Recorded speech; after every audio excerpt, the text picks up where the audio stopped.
Live from the recreational park in Healdsburg, California, it's game 2 of the day between the Conejo Oaks and the Healdsburg Prune Packers. The Oaks were at the receiving end of a loss about half an hour ago against the Prune Packers, 11-4. They dropped to 5-8 overall, 4-8 in the CCL. The Prune Packers 15-1 now, 3-1 in the CCL. Welcome everybody into our broadcasting space above the bleachers here that have been here since 1921, along with Jordan Brenner. My name is Jonathan Rifkin, welcoming you in to Game 2 of our Saturday doubleheader here in Healdsburg. The Oaks and the Packers duking it out for the second time of the day.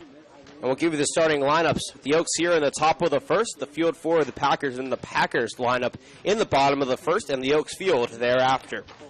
Batting first and playing shortstop for the Oaks from Valparaiso is Sam Shaken. Behind him, playing third base out of UC Irvine, Brandon Lewis. Michael Spears batting in the third spot today, out in right field from Ole Miss. His Ole Miss partner, Chase Cockrell, batting cleanup, playing left field. Bart West, playing first base from USC, is in the fifth spot. Bailey Holbrook is DHing in today's game out of Glendale, undecided where he will go in the fall. In the sixth spot behind him, Bryce Vitt is behind the dish from Pierce Junior College. In the eighth spot, Andrew Lucas from CSUN. He's batting in the eighth spot and playing right field. And Will Picketts from Pierce Junior College, headed to Cal State Bakerfield, playing second base, is your number 9 batter for the Oaks. On the mound for them will be Kevin Holcomb, getting his third start of the season. As the Packers take the field, we give you their starting field. Out in right is Ryan Ruley, Luke Fagan in center, Wendell Champion the third and left, Dane Toftelin at first, Sam Wesniak at short, Quinn Selma at third. Over at second base is Brian Arias, and Jacob McNichols is behind the dish today. On the mound will be Chase Gardner, the southpaw, as he takes a couple of warm-ups, looking to continue the day that the Packers have had. Not only did they put up 11 runs, but they tallied a season-high 15 hits as well. And you would think as we hit almost 6:15 here that the temperature would drop. It is 98 degrees. It was 105 for the first game throughout the game, and has only dropped 7 degrees to a nice, cool, crisp 98. Jordan Brenner, as we bring you in on the broadcast, we saw the Heat really get to the Oaks early. They got on the board early, but they couldn't get any other hits really after that first inning to stay pace with the Packers. What do they do here to try to turn their fortunes around? Well, like I said at the end of the last broadcast, it's a difficult thing to forget, but that's exactly what the Oaks have to do here. They have to approach this as a brand new game. You have to approach every at-bat like it's a new day, and that's hard to do, especially when there's only about 30 minutes in between game times. But weirder things have happened in baseball. It would not surprise me if the Oaks come out on top, despite getting schmacked just about 30 minutes ago. Getting schmacked is a pretty good way of putting it. The 11-4 deficit was the largest loss of the season thus far for the Oaks. By the way, Chase Gardner in 5 2/3 innings pitched. That's a 4.76 ERA and a whip of 3.726. Sam Shaken, who had one pinch hit double in the last game, will lead off here for the Oaks, hoping to continue the day that he started. Only one at-bat. He was pinch hit thereafter by Bailey Holbrook in the next at-bat opportunity. Shaken, though, on the season now with the stats updated from last game as he takes the first pitch in there for strike one. By the way, first pitch time, 6:15. 98 degrees still is the temperature. Batting, .273 for Shaken. 8 strikeouts, 2 walks, 2 RBIs, 4 runs scored. Garner offers the 0-1. Missing upstairs, evens the count. 1 ball and 1 strike. Sam Shaken from Valparaiso came in the field earlier for Raymond Gomez in the last game. Had 1 at-bat, doubled, and that was it. The 1-1 here from the Southpaws upstairs, 2-1 the count. Garner from the University of Connecticut just finished his senior season. Though he is a native of Novato, California, about 2 hours northeast of here, the 2-1. Missing inside, 3-1 the count here to Sam Shakin to kick off the game. I was talking to some of the players in between the games, and I said, number one, how was the heat? Number two, how was the field? And they said, you know, out in right field it's 336, which is pretty typical. Out in center field, 400s, 3-1 pitch is slapped down the line, but foul, 3-2 the count. But out in left field, we initially thought it was about 300 feet. We talked to Tyler Ryan, who was playing left field for the Oaks in the last inning, or last game, I should say, and he said it was about 250 to 260 out there. That's how short left field is here, almost softball field length at Recreational Park. Shakin, waving that bat high over his right shoulder. Garner deals the 3-2. It's slapped high and deep to left center field. Fagan and Champion making their way, and that's going to drop and bounce over into off the wall, actually. That's going to be good for extra bases. And Shakin leads the game off with a triple here for the Oaks. It looked like it was going to bounce over for a ground rule double, though the fence just high enough to get that ball into play and give the Oaks their first base runner of the ball game by way of the triple. How about Sam Shakin heating up? Very much needed for this team. If he can step up and emerge as the go-to leadoff hitter for this team, watch out, because we all know what the meat of this order can do. We are concluding the longest, hottest day of the year here in Healdsburg as Brandon Lewis steps in. Foul tips that one back in for strike one. Lewis, back in the last game earlier, had a home run in the first and was hit by a pitch in the eighth, but flew out in the fourth and grounded to double play in the sixth for a 1-for-3 day. Garner deals the 0-1. Popped up towards right field. Ruley makes the catch, though. It is far enough as Shakin will... No, it's not. Shakin actually decides to go back. It looked like it would be far enough, and Sam Shakin is going to be held at third base. Jordan Brenner, do you agree with the decision of Sam Shakin to hold up? No, I don't necessarily agree, but a good throw does get Shakin. He's not trying to take any risks, but especially for an Oaks team that, you know, didn't score all too much despite the great weather for hitting in the first game, I'd say you got to be a little bit more aggressive there. Aggression is what had the Oaks strike out 7 times last game, as the first pitch to Michael Spears is in there for strike one. Earlier, Spears had a pretty productive day, one of the more productive days for the Oaks. He went 1-for-3, but reached base twice and scored 2 runs, the 0-1. Foul tipped back into the glove of McNichols for strike 2. Now he's down on the count, no balls and 2 strikes, and once again the Oaks, the motif of the season, runners left in scoring position. They are in danger of possibly doing that again here. Garner deals the 0-2. Slapped down over to second on the second hop. Arias fakes the throw over to first, then gets it, but Shakin comes in to score on the 4-3 putout. The Oaks take a 1-0 lead here in the top of the first. The 2 away. Now Chase Cockrell will step in. Was not the hardest contact from Spears, but enough to get the job done, and the Oaks will take it. Getting on the board first, something they have not done too much this year. They did it in the first game on the Brandon Lewis home run, though. Gave 3 runs in the next half of the inning as the first pitch to Cockrell is a swinging strike, 0-1 the count. Cockrell had a single in the last game. His stats being updated and batting .538 now. Takes that pitch upstairs and evens the count. 1 run, 1 RBI, 4 strikeouts. Has been hit by a pitch as well in 14 plate appearances and 13 at-bats. The 1-1 offering here from Gardner. Slap towards short on the second Wesniak. Over Toptelin for out number 3. 1 run, comes around to score on the triple, and then the RBI by Michael Spears. 1 hit, no errors, nobody left on base. Half an inning has gone by here in game 2 of the day. The Oaks up over the Packers 1-0. They'll try to make an impact here in the bottom half of the first inning when we come back on the Oaks Baseball Broadcasting Network.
Back here in Healdsburg, the Oaks up 1-0. Wendell champion the third. Sam Wozniak and Brian Arias, the first three due up here for HPP.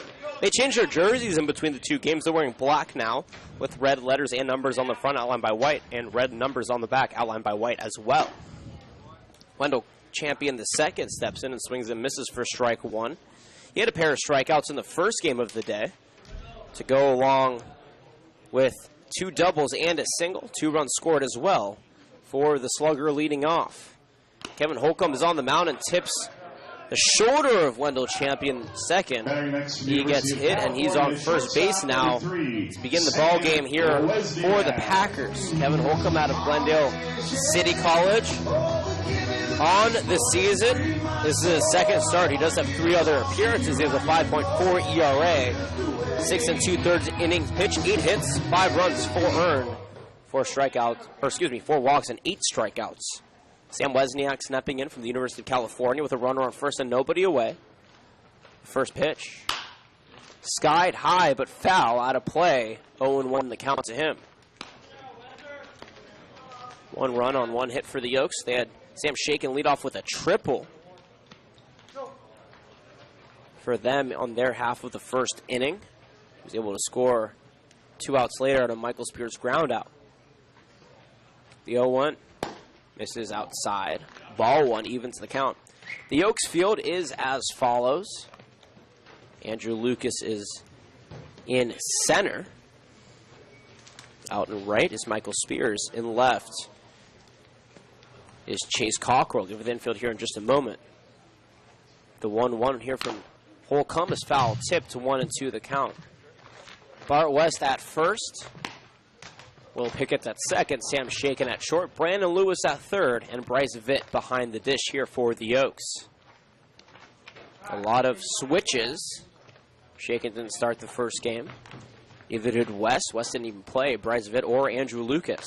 Will Pickett came in as a pinch hitter in the final inning for the Oaks. 1 ball, 2 strikes, runner on first. Wozniak is ready. Holcomb comes set, toes the rubber, and offers the 1-2. Line down the left field line, but foul. 1 ball, 2 strikes. The count remains. It has been dubiously hot the entire time we've been out here. The team arrived at this facility at 1 o'clock, 1:15 to be exact. Now 5 hours and 10 minutes of 98 to 105 degree weather that they've been sitting in. Most of them sitting out in the shade by the scoring goal out in right field. The 1-2 pitch misses low and away. 2-2 the count to Wozniak. In the earlier game for Sam Wozniak, he had a pretty productive day in the number 2 hole. Went 2 for 5. Single, double, run scored, a strikeout, and a pair of flyouts.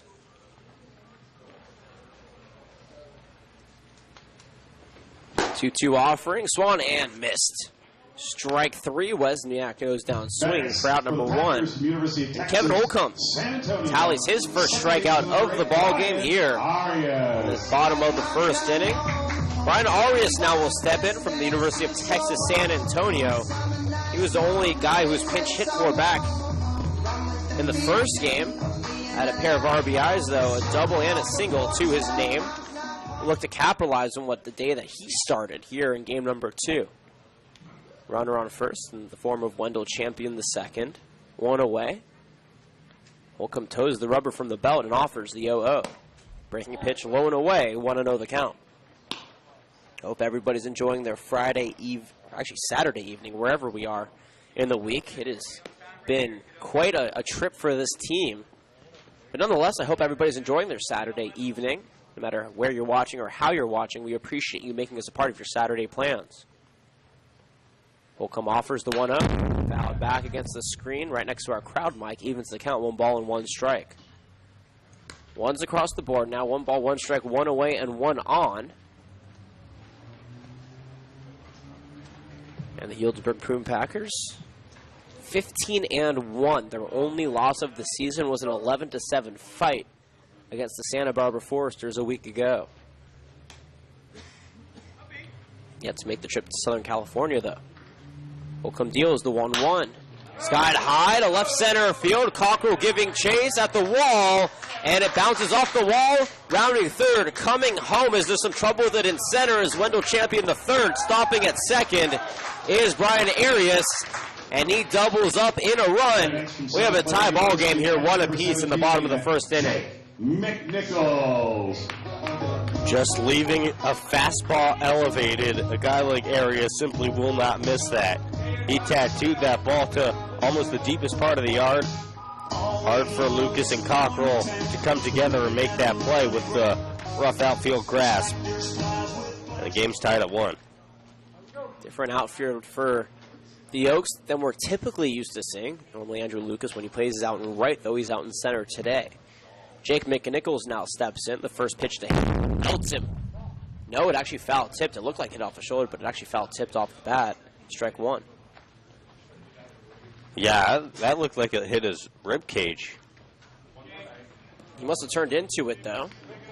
And maybe hit off the, yeah, I think it hit the off knob of the bat. I think it hit off the knob of the bat, and he was just protecting it so close. From our vantage point, it looked like it hit him. Nonetheless, though, Holcomb has an 0-1 count. Checks the runner at second and deals. A strike on the outside corner, 0-2 the count. He's out ahead. Getting out ahead of batters is something the Oaks have not been bad at this season. They've been very good at it. But once they're out ahead, it's how they've been handling it. They'll normally drop those to 2-2 counts or 3-2 counts. The 0-2. Called strike 3 on the outside corner. McNichols is stunned by that fastball. That puts out number 2 up on the board. Number 29, Dane Tofflin. Dane Tofflin now stepping in the earlier game. Went 2 for 4. Just hit by a pitch, had a double with an RBI and a run scored in the 7th and singled. Also flew out 2 other times. Waves that bat high over his right shoulder. Holcomb offers. Swing and a miss for strike 1. Feel free to tweet at us at Caneo_Oaks. He's at Jordan Brenner 31. I'm at Johnny Riff. Or you can chat with us in our YouTube live chat.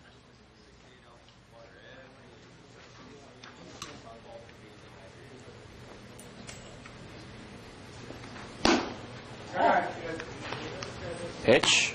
Foul tipped back. And low and away. 1-1 the count. Right on the quick party, big man. Here we go.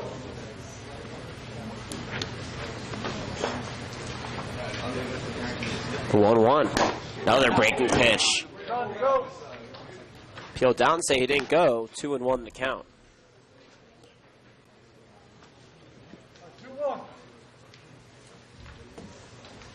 1 run, 1 hit, no errors on both sides here in the bottom of the first as Tofflin is ready in the right-handed batter's box. Holcomb comes set and offers the 2-1. Slapped up right into the glove of Pickett at second, though.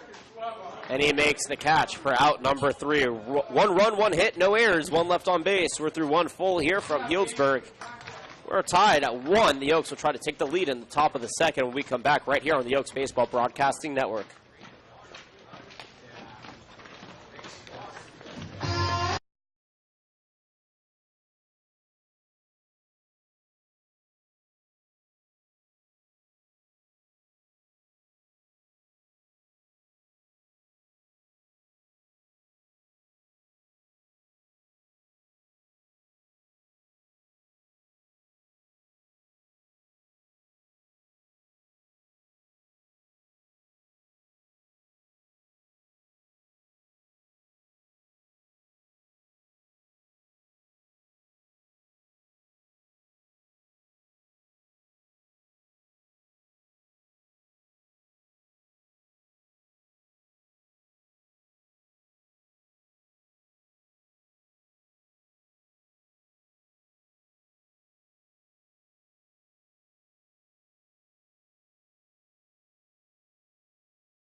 USC slugger Bart West leads things off here for the Oaks. Welcome back, everybody. All knotted up at 1. More of a somber start to this game than the last game when the Oaks were trailing 3-1 going into the top of the second. Chase Gardner back on the mound, deals a first pitch strike to Bart West. 0-1 the count to him. And this is Bart West's first at-bat of the day. I saw him taking cage work in between the two games. He's ready to go. That one taken upstairs, evens the count. So far for West, batting .306. Leads the team in walks with 7. 6 RBIs, 6 runs, 13 strikeouts. That one is in there for strike 2 as he swings and misses. One more, big guy. Here we go. Got the first game off, as Jordan Brenner mentioned, so intuitively. 1-2 in from Gardner, though, is slapped up towards right center field. A trio of Healdsburg Packers out there, but nobody could get to it as that drops. And Bart West is on with the leadoff single here for the Oaks. The second consecutive inning that they've gotten a runner on. Sam Shakin led off the first, tripling. And now Bailey Holbrook stepping in 0 for 1 earlier on a pinch hit attempt. And in my opinion, it seems as though Holbrook's a more comfortable hitter from the right side of the plate. The switch hitter, as you're right, takes a strike on the outside corner, batting left earlier, now batting right. And he normally doesn't have that opportunity because the Oaks don't face too many lefties, and he hasn't been in because of his injuries. Here, batting from the right side. Gardner offers, swing and a miss, strike 2.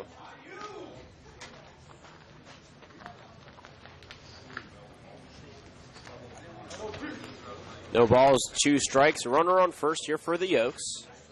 In game 2 of a 3-game series. Game 3 will be played out tomorrow at 10. 0-2 actually misses outside. They've got to put the second strike up on the board. 1-2 the count now to Holbrook.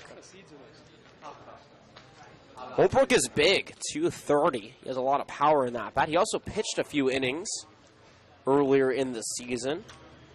Didn't give up a run in those 2 innings pitched, nor a hit. He did strike out 2 batters as he strikes out right there as he waves and misses.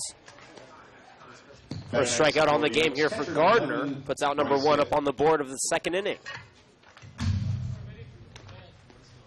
Bryce Vitt now stepping in.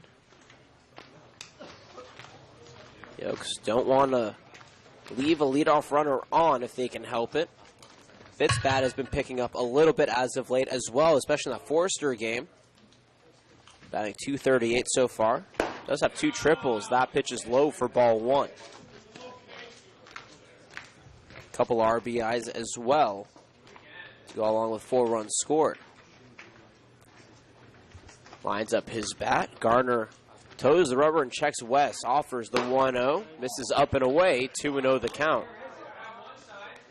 It's a good spot here for Bryce Vitt working the count. These Oaks batters trying to get out ahead, and that's important because trying to get these pitchers tired may be their best bet at winning this game. Gardner deals the 2-0. Upstairs, ball 3. And with the looming heat and the long day, even if you didn't play the first game, these guys still have to be here. And sitting around, especially in 100-plus heat, is a whole adventure within itself. 3-0. A strike at the knees, 3-1 the count. That may be one of the first times all season that we've seen an Oak take a 3-0 pitch. Yeah, and you feel crazy saying that a little bit, but these guys are aggressive and they want to get hits. Gardner offers the 3-1. It was a check swing, but nonetheless, it was a strike at the knees, 3-2 the count. Andrew Lucas waiting on deck. Middle infield and double play formation here for the Packers. Chase Gardner comes set from UConn. The southpaw offer 3-2, fouled back against the screen. Payoff pitch 2.0 pending here to Vitt from Pierce, who's a late addition to the team and perhaps the best defensive catcher this team has. He has a cannon from behind home plate. Payoff pitch. Popped up into the trees. And Vitt is doing a great job staying alive here with a 3-ball and 2-strike count. Garner taking his time on the mound. The shadows are getting longer here in the field. They have lights, though sunset isn't due for another hour and a half. 3-2 offering. Taken inside, ball 4. Vitt walks, puts runners on first and second now with 1 out. The first walk given up on the day for Gardner. Now his line shows 1 hit, 1 run, 1 walk, and 1 strikeout. And Andrew Lucas will step in. Lucas, of course, headed to CSUN in the fall by way of Camarillo High School, where he absolutely lit up the baseball diamond for the Scorpions, who's the Ventura County Player of the Year on the season. Batting .313. Does have a grand slam in his first ever at-bat. Foul tips the first pitch into the glove of McNichols for strike 1. And I'll say this about Andrew Lucas. This kid lives, breathes, drinks, eats baseball all the time. Always looking to do some more cage work. Gardner peers and fires the 0-1. Another foul tip into the glove of McNichols. And Lucas has dug himself into a hole now, 0-2. He has a lot of power, a lot of composure. Looking to hone that in here, the 0-2. Taken low and inside, 1-2 the count. It didn't seem like McNichols was ready for that one, as he had his glove on one side and had to reach all the way across the plate to make that catch. Runners on first and second, 1 away. Count is 1-2. Here's the pitch. Low and inside, even to the count now. And Andrew Lucas staying alive. He dug himself into an 0-2 hole. But he is not swinging at bad pitches, and that is a good sign. 2 balls, 2 strikes now to the future CSUN slugger. Gardner deals. Foul tipped back into the glove of McNichols for strike 3. Strikeout number 2 of the ball game here for Gardner. Gets out number 2 up on the board and sends Lucas back to the bench. Will Pickett will take his place in the right-handed batter's box with runners on first and second and 2 away. Pickett's earlier grounded to 6-4-3 double play to end game number 1. Look to change his fortunes around here. His family did make the trip up here. Bill Pickett's head coach at Pierce Junior College, as well as his mom and his brother, is the one hopper over to third, is fired to second for the force out. Selma to Arias ends the inning. The Oaks get no runs on 2 hits, no errors. They leave 1 on base. We're through 1.5 here from the recreational park in Healdsburg, California, all knotted up at 1 right here on the Oaks Baseball Broadcasting Network.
Back here in the bottom of the second inning, Dane Toftland, Ryan Ruley, and Quentin Selma. Check that, Ryan Ruley, Quentin Selma, and Cade Peters. The three due up here for the Prune Packers in a 1-1 ball game. The Oaks got a leadoff runner on Bart West back in the top of the second inning, but couldn't bring him around. And the score remains 1-1. Kevin Holcomb back out for his second of work. Deals a pitch right over the heart of the plate. 0-1 the count. Ruley batting in the sixth spot, exactly where he batted in the earlier game, where he went 1 for 3 with a single and a pair of groundouts. The 0-1 offering here from Holcomb is a breaking pitch in the dirt. Appeal down the first. They're saying he didn't go. 1-1 the count. The Oaks were able to get a hit and a runner by way of a walk back in the second inning in Vitt, but neither could score. The other being Bart West. The 1-1 upstairs. 2-1 the count.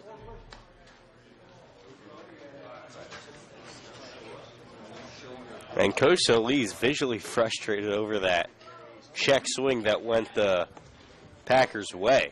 I mean, every Oak supporter really thought that was a strike and a swing on the pitch. 1-2 in the dirt, and it actually should have been the 2-1. No, it is. The last pitch, I need to ask you here, Jordan. The umpire didn't signal. Was it a foul tip into the glove of it? It was a foul tip that just went to the right side. Oh, it did. Okay, so I missed that. Nonetheless, evens the count, 2 balls and 2 strikes. Holding each other accountable here on the broadcast as that pitch misses outside. Vitt tried to frame it, trying to do his best Drew Sims impression. 3-2 the count. Yeah, Drew Sims did a good job framing pitches in the first game. One of the bright spots. 3-2 to Vitt. Grounded over to second. Shaken on the hop. Over to first in time for out number 1. Batting next to the University of California, third baseman, number 24. Ruley grounds out. And Quentin Selma now will step in from Cal. And 1 for 3 in the earlier game with a double run scored, a strikeout, a walk, and a ground out. Batting from the left side, a returner here for the Healdsburg Prune Packers, and he gave the Oaks fits last year when these two teams met in the playoffs. In the 2 games, he went 6 for 10. One of the biggest reasons why the Oaks lost was because of this man right here. First pitch is a strike, though, at the knees from Holcomb. Holcomb so far has been dealing pretty well. 2 strikeouts, 1 earned run, and 1 hit through an inning and a third so far. But his location has been pretty good for all intents and purposes. He deals the 0-1. Breaking pitch, missing outside, 1-1 the count.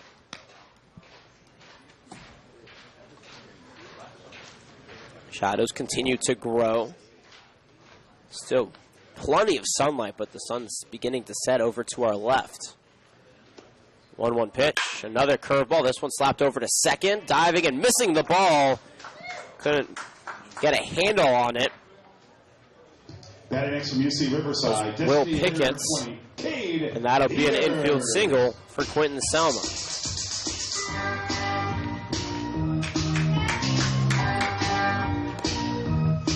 Sometimes I feel I've got to run away. Cade Peters now steps in. He had 1 at-bat in the last game. Flew out to right in a pinch hit spot. Batting from the left side. The first pitch to him is cracked foul. Almost hits Rinkov in the left foot. Nick Rinkov, the southpaw for the Oaks, was walking back to the dugout. That ball was shot right to him, and he was able to step out of the way just in time. Happy nobody's hurt, and there's an 0-1 count up on the board here to Peters. Holcomb toes the rubber, checks the runner, and offers the 0-1. Skied to left center field. Lucas can't make the catch as that ball will go into left. Cockrell to throw it in quickly, and that'll be a stand-up double for Peters. Advancing on the plate of third is Quentin Selma. A misjudgment over in left field by Cockrell. I mean, he clearly lost that one in the sun. Cockrell left, Lucas in center, both converging on the ball. Neither could get a hand on it. Cockrell made the diving effort. Lucas made the basket effort, but the ball dropped in between both of them and went out to the wall. Holcomb's lucky there was no more damage done than just a double and a runner on third as well, but now a spot here for Luke Fagan to give his team the lead. Runner on second and third, one away to Fagan. The first pitch. Cracked back up the middle, through the legs of Holcomb and into center field. One run comes in, rounding third and coming home is Cade Peters, and the Packers take a 3-1 lead on the Luke Fagan single.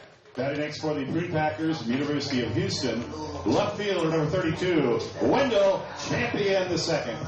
3 consecutive hits now after a leadoff batter ground out, I should say, by Brian Ruley. Batting number 28, University of Connecticut, Cole Brodnansky. Now Cole Brodnansky will come in as a pinch hitter in place of Wendell Champion the third at the top of the order. A very early pinch hit opportunity here for Brodnansky, who caught in the first inning, or the first game, also in the first inning of the game, but regardless, stepping into the right-handed batter's box, Holcomb deals the first pitch, a strike on the outside corner. Brodnansky bat in the 8th spot in the first game and went 0 for 4. He did reach on an error in the 7th, but struck out, grounded out, and popped out in his 3 other at-bats. Will likely take left field in the next inning. The 0-1 glides outside the zone, evens the count, 1 ball and 1 strike. Recreation Park here in Healdsburg, founded in 1917. The bleachers we were currently sitting in have been up since 1921 with very little moderation. There's some repaint and some outlets added. The 1-1 up and away, 2-1 the count. But it's a nice little park right next to the Boys and Girls Club of Central Sonoma County. Pretty centralized in wine country here in Northern California. And a lot of action going on in the area. The NASCAR Sonoma races taking place this weekend, as well as the Sonoma Wine Fair. 2-1 pitch is swung on and missed, evens the count, 2 balls and 2 strikes, runner on first and 1 away. 3 runs, 4 hits for Healdsburg, 1 run, 2 hits for Conejo, no errors on either side. Game 2 of a 3-game series between these two teams. 2-2. Called strike 3 on the outside corner. Holcomb sends Brodnansky looking. Better next for the Prune Packers. Third strikeout on the game for him. And that puts 2 outs up on the board for Sam Wesniak. Runner on first, I should say. 2 around in the inning. And Wesniak, who struck out looking his first time up, will try to get Fagan around.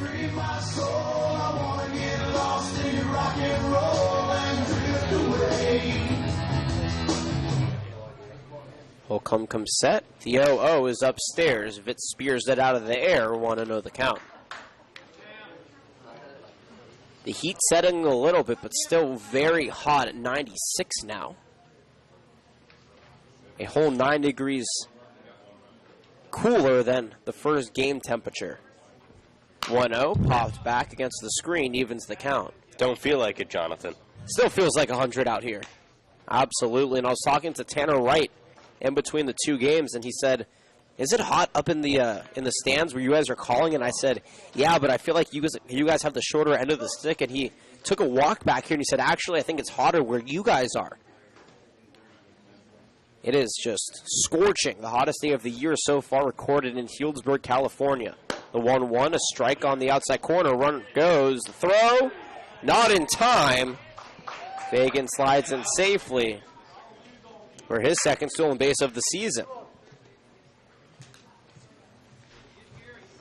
The board is a little confused right now.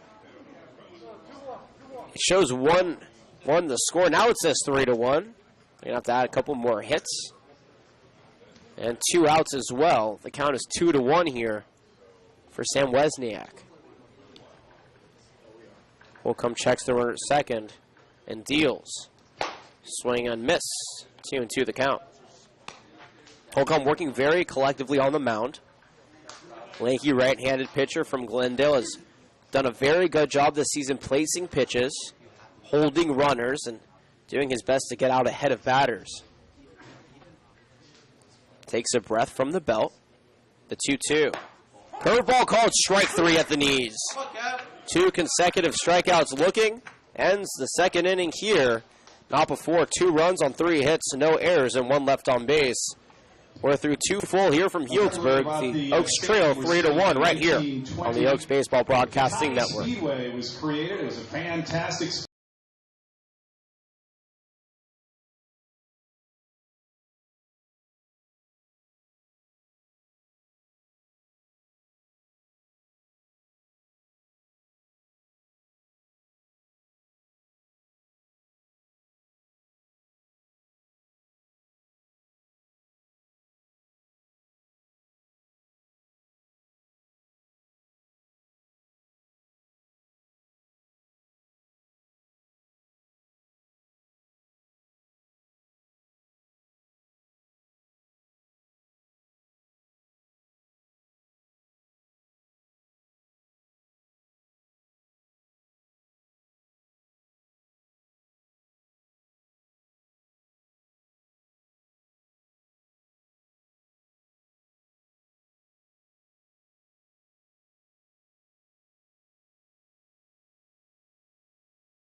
Sam Shakin will lead things off here for the Oaks in the top of the 3rd inning. Welcome back, everybody. He's Jordan Brenner. I'm Jonathan Rifkin. This is Oaks Baseball on the Oaks Baseball Broadcasting Network. No matter how you're watching or where you're watching, we appreciate you making us a part of your Saturday evening plans here in game number 2 of the day. Chase Gardner back on the mound, deals a first pitch strike to Shakin at the knees. Shakin on the day. 1 for 1 with a triple and a run scored, the lone run for the Oaks of the ball game. Gardner working quickly, deals the 0-1. Cracked back against the screen, 0-2 the count. And Jordan, I saw you flinch there a little bit. Was that a flinch because even though there's obviously a fence in front of it, I should say, you were worried the ball was going to come back to you, or was it because you were going to make a hypothetical catch? It was the hypothetical. Are you just saying that because I'm calling you out? The 0-2 pitch, by the way, line down the line into the left field. That is a very similar hurt than what Shakin had his first at-bat as he legs out a double. The throw will not come in time. Sam Shakin has tripled and doubled so far this ball game.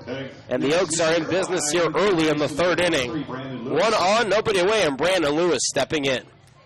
Now, Jonathan, whenever I move my right arm, it is because I'm not flinching. I'm trying to make the play. Really? I'm not trying to downplay my ability. No. What I'm trying to say is, of course I'm scared of a baseball. I'm not trying to say I'm not. But I trust the fences here, even with how old the stadium is. I trust the safety here very much. A great story about fences breaking.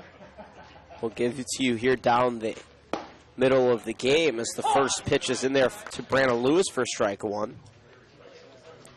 The Oaks have had the pleasure of having some phenomenal young baseball players in their history, one being former Oregon Duck, current Seattle Mariner, former Crespi player, as the 0-1 pitch is popped up into right field. Rulli and Toftelin under it, and Rulli makes the catch and will hold Sam Shakin for out number 1. So the Oaks have had the pleasure, as I mentioned, of having some phenomenal players, and Ryan Healy being one of them. The former Oregon Duck, former Canara Oak, current Seattle Mariner, was on this team a couple of years ago. And there's the story that head coach Sleece likes to tell about when he was an assistant coach with this team and a pitching coach. At Cal Lutheran, they have these screens, in their batting cages. Brand new screens as Michael Spear steps in. First pitch to him is inside for ball 1. And the day after, they added the double screen to protect pitchers who pitch in or who throw batting practice to batters taking in those batting cages. They had those brand new screens. The day after, head coach Schlese was throwing batting practice in the batting cage to Ryan Healy as the 1-0 pitch is slapped foul, evens the count. And he said that, he was throwing a couple to Healy, one after the other. And after the fourth pitch, Healy ripped one right back up the middle. And it tore through the first screen, and it tore through the second screen. And eventually, it found its home right on the femur of head coach Dave Solis, assistant coach at the time. He said he instantly dropped the 1-1. Taken in the dirt, gets away from Nichols, but Shaken won't test it. 2-1 the count. He said he was down for 4 minutes. Healy was standing over him, feeling absolutely horrible. Ended up hurting coach's femur just a little bit, almost in the form of a fracture. And to this day, he still has a dent that Ryan Healy has left in his femur. He walks around with it almost as a trophy now, because Ryan Healy is one of the great young players in Major League Baseball, and he certainly left his mark. So you have to trust screens, of course, Jordan Brenner, going back to why I'm telling the stories, the 2-1 pitch misses. But sometimes they're not reliable, and in the case of head coach Schlese and speedster slugger Ryan Healy, they were certainly unreliable. I'll keep that in mind. Though if you can walk around with a dent made by a good baseball player, why not? 3-1 pitch is fouled out of play, and we'll do it again. This time, though, 3 balls and 2 strikes here. So Ole Miss Rebel Michael Spears, he's 0 for 1 today, had an RBI ground out back in the first inning. Hey, Coach Schlese has a lot of interesting stories about all sorts of shenanigans that has happened on the Oaks throughout the years. The 3-2 pitch, called strike 3 on the outside corner. Spears thought he had a walk. The umpire said otherwise, and he's sent packing back to the bench. Strikeout number 3 on the game for Gardner. 2-away now, runner on second. The Oaks trail 3-1, and Sam Shaken has done everything in his power to set the Oaks up to try to chip this lead away, though they haven't done much help behind him with a fly-out and a strikeout. Chase Cockrell, though, looked to keep the inning alive for the Oaks. Shaken took a very nice lead with nobody holding him at second, though Gardner picked it up and looked him back over. And Shaken is going to continue to do that. He wants Gardner to worry about him, to try and make a mistake, especially against one of the best hitters, if not the best hitter in the California Collegiate League. Cockrell is 0 for 1 today with a ground out to short. The 0-0. Big swing and a miss for strike 1. 0-1 the count. And you can tell he's trying to pull that ball. Again, only 250-ish out to left field. He has more than enough power to get that out there, probably with a half-hearted swing, and he's trying to pull that ball and lift one over if he can. I wonder how many windows those guys in left field go through. The 0-1. This is outside, yeah, the residences. Yeah. Are at risk, especially out there in left. Probably like 5 or 6 windows a year. Here's an entrepreneurial idea. If broadcasting doesn't work out, maybe we should start a window pane company up here in Healdsburg to assist with all the broken windows that may happen due to some bombs out there to left field. The 1-1. A strike at the knees, 1-2 the count. Judging by your silence, I don't think you think that's as good of an idea as I do, huh? Well, we'll have to charge like $50,000 a window. 50 grand? Nobody's going to pay for 50 grand a window? Yeah, we're not going to be able to eat. Always trying to think outside the box, though, here, Jordan. 1-2 pitch is another slider, chopped over to third. Shaken holds the throw over. Beats Cockrell by a step. Sewell was able to nail him for out number 3. No runs, a hit, no errors, 1 left on base. The Oaks trail 3-0 with the Packers coming up here in the bottom of the 3rd inning after this.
Brian Arias, the UTSA Roadrunner, the University of Texas San Antonio, leads things off here for the Packers in the bottom of the third inning.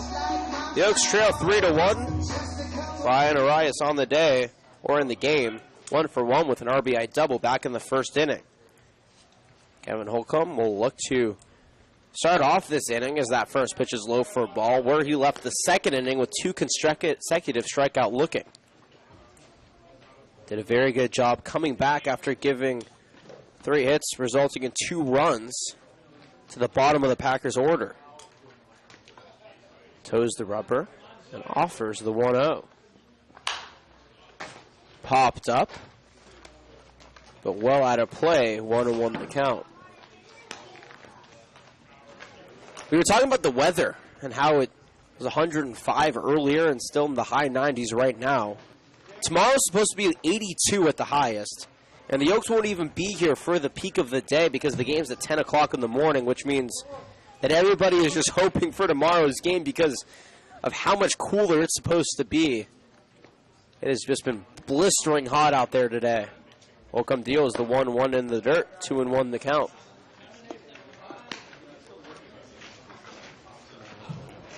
The hottest day of the year so far in Healdsburg, the hottest day that we have partaken in as the Caneo Oaks broadcasters. Not just as a broadcaster, but almost as a human being. We've seen some hotter ones, the 2-1. Half-hearted swing, he didn't go around, low and away, 3-1 the count.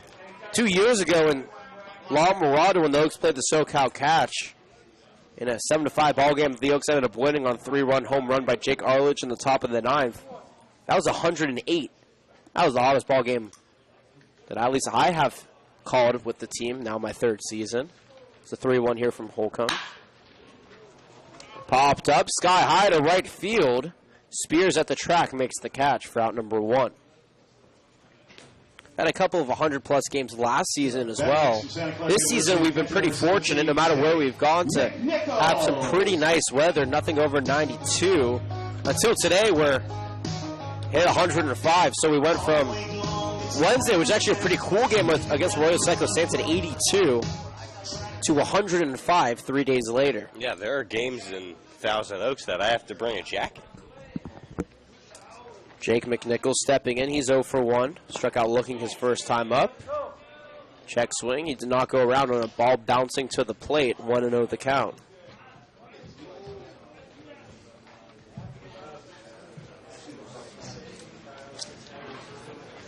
Holcomb toes the rubber and offers the 1-0. Called a strike on the inside corner. Evens the count. And I wish we had a radar gun here because these pitches seem like they're a lot faster than normal, especially with the heat. Maybe adding a mile or 2 more velocity to some of these arms. But, of course, Cal Luther, where the Oaks call home, the only CCL field as that pitch misses low and away, 2-1 the count. To have a radar gun, a luxury that the Oaks don't take for granted.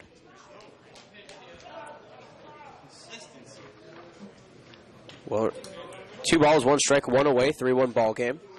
3 runs, 4 hits, no errors for the Packers. 1-3-0 in the same categories for the Oaks. 2-1 pitch, swung and missed, evens the count. And right there, McNichols looked like he swung out of his shoes. Kind of frisbeed that bat around and lost his balance a little bit. Holcomb likes the sign here from Vitt behind the plate. Peers and fires the 2-2. Called strike 3 on the outside corner, though I believe Vitt may have framed that to the pitcher's help. Out number 2 now, as McNichols has struck out looking his second time of the ball game. 4th strikeout now for Holcomb. And the Academy Award goes to Bryce Vitt on the plate. I think that was the best frame we've seen all day. That umpire bit on that one. We saw some pretty good frames on both sides in the earlier game. But wow, Bryce Vitt. That is a pro-level frame right there. 2 away for Dane Toftelin now as the first pitch to him is a looping curveball low for ball 1. He's 0-for-1 on the day, ended the first inning on a ground out. Look to bounce back here, though his team is up by 1 run. Though the Oaks are still racking up hits, if they can eventually find a way to score some runs, Healdsburg may find themselves in a hole. The 1-0, half-hearted swing, called a strike nonetheless. 1-1 strike the count. Wind has shifted, now blowing towards center. Flying out towards left center earlier, though really nothing too enforced on the field. 2 to 3 mile an hour gust. 1-1 pitch misses low and away. 2-1 the count.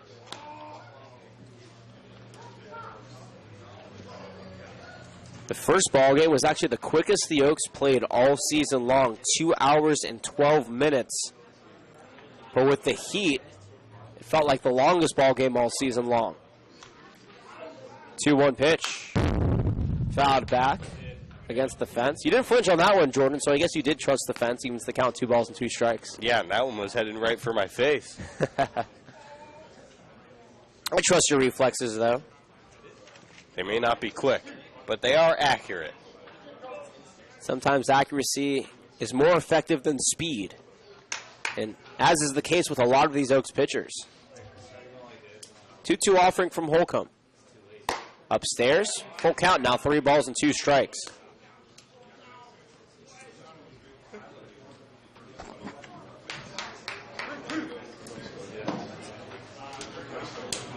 Three, 2 away.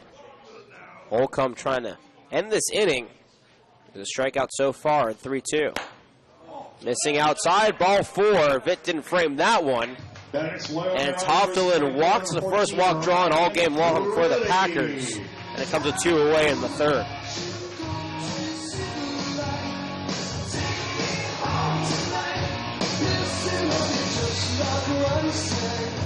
Bart West now will step in. He's 1 for 1 on the day. Singled in the second. Was stranded on second, though, thereafter. The Oaks have been stranding runners on a lot in this season. It's been the biggest reason why they've been dropping so many games. The first pitch is outside, gets away from Vitt, and advancing the second on the wild pitch. Is Dane Toftlin. Ryan Ruley's stepping in, excuse me. He's 0 for 1 today. Holcomb just gave up his first walk all day, and he's only walked 4 batters all game long. He's done a very good job overall, not giving free bases, as that one is slapped over to short, backhanded by Shaken, fired over to West in time for out number 3. Well done there on the 6-3 putout. And we're done with the third. No runs, no hits, no errors, and the Packers leave 1 on base. We're through 3 full here from Recreation Park in Healdsburg, California. The Oaks trail 3-1. You're watching Oaks Baseball on the Oaks Baseball Broadcasting Network. We'll be right back.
The USC Trojan, Bart West, the lead.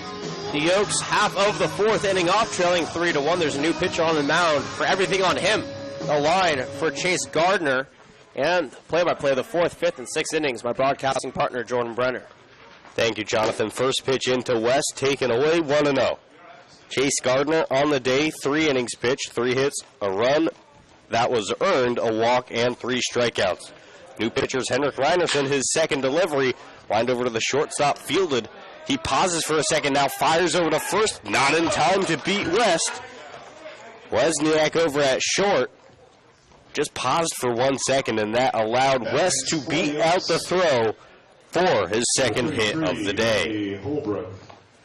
Next hitter, the designated hitter, Bailey Holbrook, has been struggling at the plate this year. 0 for 1 with a strikeout. First pitch to Holbrook. Sky-high fly ball inside the infield on the left side. Quinton Selma allows Wozniak to make the play over at shortstop for the first out of the inning. Batter next, catcher number 11, Bryce Vitt. Bryce Vitt the next up. Walked in his first plate appearance. So 0 for 0 officially on the day. Vitt on the season hitting .238. First pitch into Vitt, taken for a strike, 0-1. Vitt no home runs and 3 RBIs to accompany that .238 average. Second pitch in, taken for a ball. The catcher, McNichols, popped up for a second trying to nab West at first base. But West was all over it and hustled back safely in time. Next pitch, taken outside, 2-1.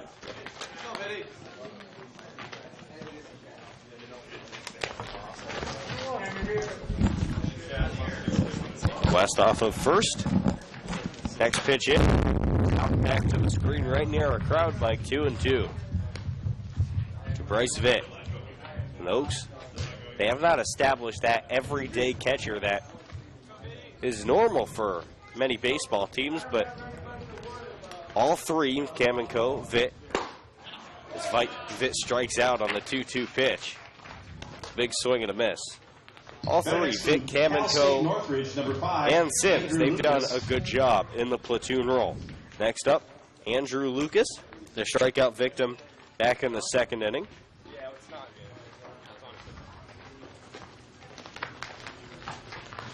First pitch into Lucas, taken down and away, and McNichols popping up behind the plate again, threatening Bart West, who's getting a little bit too cute with that secondary lead. 1-0. Throw over to first. West slides back in safely, causing a lot of uneasiness for this Packers defense. 1-0, 2 outs. West on first base. The kick on the pitch. Lucas a half swing dribble over to second base. Fielded over to first. No, he didn't even throw it. Now the throw back to second, trying to get West again. He's back safely. Well, that yet to be seen if that's going to be scored an infield hit or not, or if it's going to be an error on the second baseman, Arias. They give him a hit. And they're going to give him a hit. Fortunate, the second hit of the inning for the Oaks. Good hit for Andrew Lucas. In to drive him in, Will Pickett, a ground out to third base, his first time up. And first, a mound meeting between McNichols and the new pitcher, Henrik Reibertson.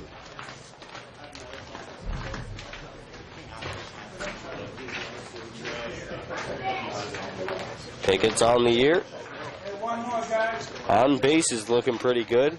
333, but the average all the way down to 053 now. First pitch, Pickett's a high drive to left field, well out of play. 0-1. Sam Shakin looms on deck. He's having himself a big day. Already 2 for 2 in this game. A triple, a double, and then also a double in the first game of the day. 0-1. Runners at first and second. Pickett awaits the pitch. Slides off the plate away, 1-1.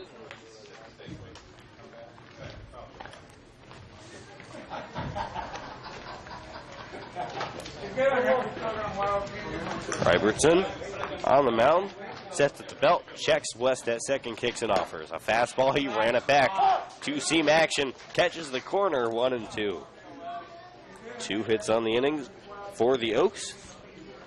That would be their 4th and 5th overall, but they still trail the Packers in game 2 of the doubleheader, 3-1. Thank you for listening. Wherever you may be, 1-2 pitch, a grounder over to third base. Fires over to first, Selma over to Toughlin in time to get Pickett's and to end the half inning. No runs on 2 hits, no errors, and a couple left on for the Oaks. We're through 3.5. You're watching Oaks Baseball on the Oaks Baseball Broadcasting Network.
Quentin Selma stepping in against Kevin Holcomb for the Oaks. Selma, a base hit, a run scored in the second inning, and for his second plate appearance.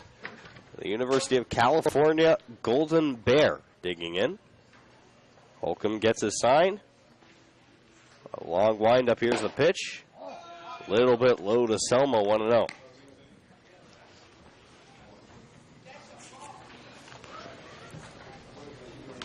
Selma had a productive first game, a double, a run scored, as well as a walk. Next pitch, Selma, scorcher into left field for a base hit. He hits the ball hard when he squares it up and leads off with a base hit, trying to extend this 3-1 lead for the Packers. Cade Peters next up. He's DHing today. A double to left field, a run scored as well in the second inning.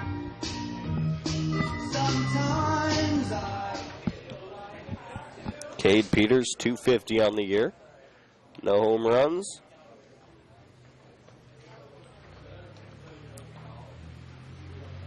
Kicks and offers. Curveball down and in, taken. Peters has also added 2 RBIs on the young season. Selma over at first base. Holcomb checks over there. Gets his sign. Sets and offers. Fastball, threw it right by him. Foul tipped into the glove of Vitt. 1-1. Nice pitch there. An upstairs fastball had the batter well out ahead.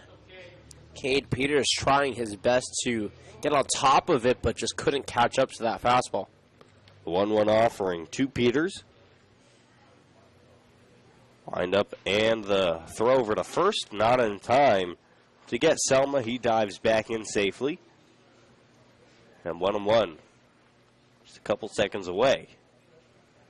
1 run, 5 hits, no errors for the visiting Oaks. 3 runs, 5 hits, no errors for the Packers. 1-1 offering. A long pause. Here's the pitch. Fastball drilled to left field, but foul and out of play. 1-2.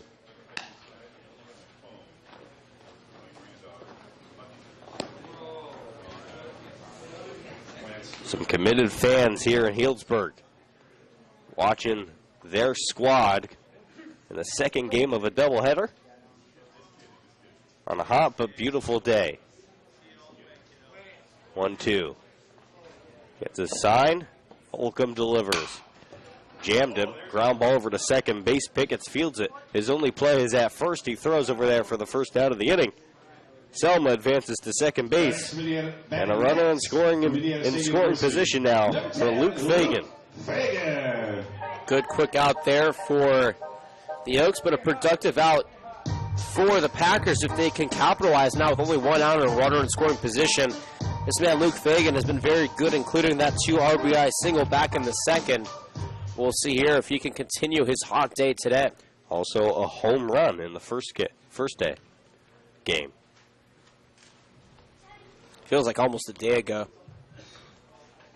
One of the best days ever, if you ask me. First pitch, curveball in there at the knees, 0-1. What's better than watching baseball all day, Jonathan? Watching baseball in 65-degree weather without any clouds. You got me there.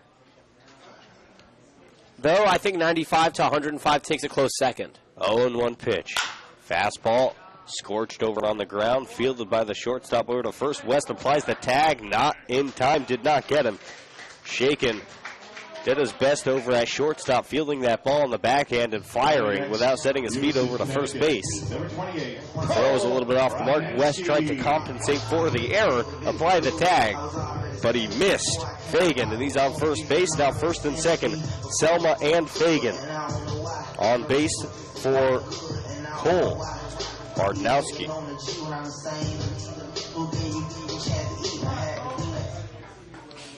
So runners on first and second and out. The right-hander who pinch hit for Wendell Chapman, champion in the second inning. First pitch downstairs and away, 1-0. As we get further and further into this game, shadows will become an even greater factor, both at the plate and on the defensive side. 1-0 pitch. High fly ball off the screen behind home plate, 1-1.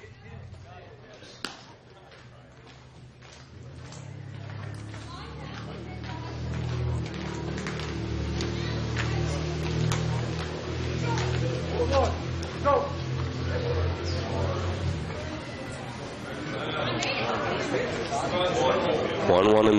1-1 pitch.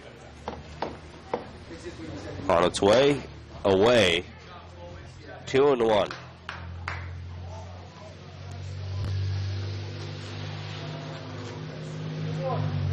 And Oaks and Jonathan and myself will be back here for 10 a.m. first pitch tomorrow morning before heading back to Thousand Oaks.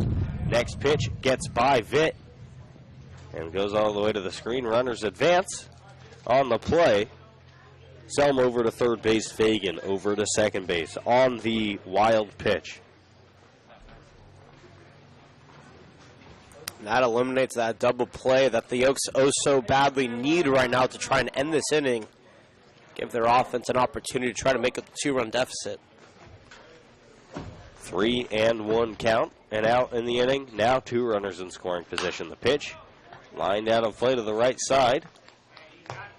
Off the tree, now on the bleachers, right back to the dugout. It bounces. Full count. The ball always finds its way back home, no matter where you hit it. As the famous Happy Gilmore once said, it's time to go home, ball. Wrong sport, though. Full count pitch, runners at second and third. Kicks and offers. Right by the swinging bat of Bradnowski.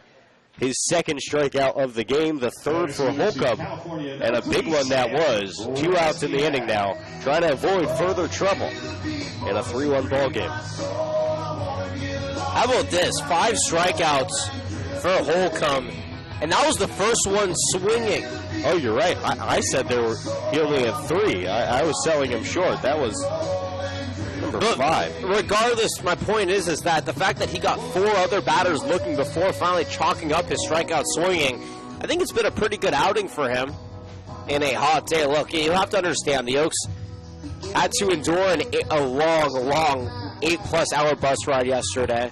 Obviously, there's no excuses. This is summer ball. This is what you sign up for. But they didn't come here thinking that it would be the hottest day of the year at 100+ degrees. So when you have a bus that is full of 40+ sweaty men, and then you have an overnight in a hotel where the air conditioning didn't work in some of their rooms, and then you have to come out and play 2 baseball games in over 95 to 105 degree weather. For all intents and purposes, I think this team got the short end of the stick here on this weekend, but they're hanging in there. Yeah, they are. And Holcomb keeps getting the short end from us. That was actually number 6, the 6th strikeout for Kevin Holcomb on the day. I did bad in math in school, so I think I get a pass on that one. Probably did poorly in grammar as well. 2nd and 3rd. First pitch in at the knees. I'm just kidding, Jonathan. The J School does a lot of great things for grammar. I just took my grammar class. Got that finished up. 0-1. Congratulations. Thank you. 2 strikeouts on the day for Wozniak. Next pitch, curveball at the corner. 0-2. I hope my mom doesn't text me and ask me if I failed math. I didn't. Don't worry, Mom, but I didn't do great. As long as you know that you tried your best, I'm sure she will be okay with you. The 0-2 pitch from Holcomb, a long pause. Now kicks and fires. Curveball, scorched foul. Well out of play. Almost a whole field to the left. You go right field, center field, left field, and then way left field. That's where that ball went.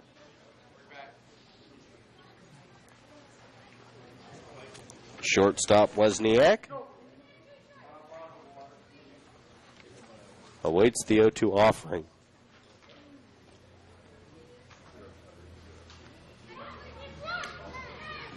Kicks and offers. Swung on and missed for the final out of the inning. So good job All right, let's do a little from Kevin Holcomb, getting out of this inning unscathed. No runs on, 2 hits, no errors, and 2 runners left on base. 3-1 in favor of the home team Packers over the Oaks. You're watching Oaks Baseball on the Oaks Baseball Broadcasting Network. Amy's Wicked Slush coupon. Who is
Sam Shakin leading off the top of the 5th inning for the Oaks.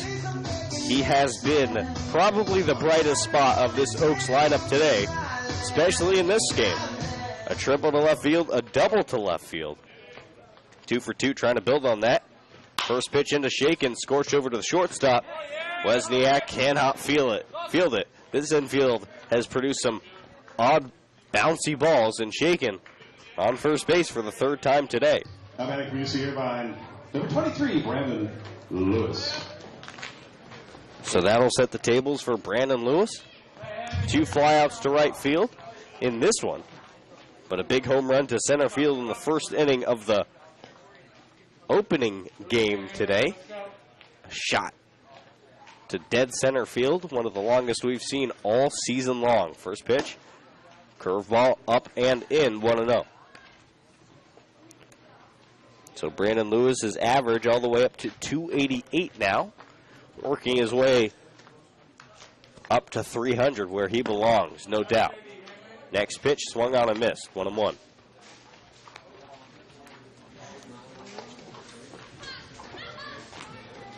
On deck, Michael Spears, and then Spears' collegiate teammate, Chase Cockrell.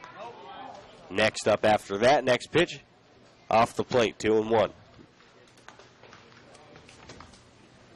Both of those players attending Ole Miss.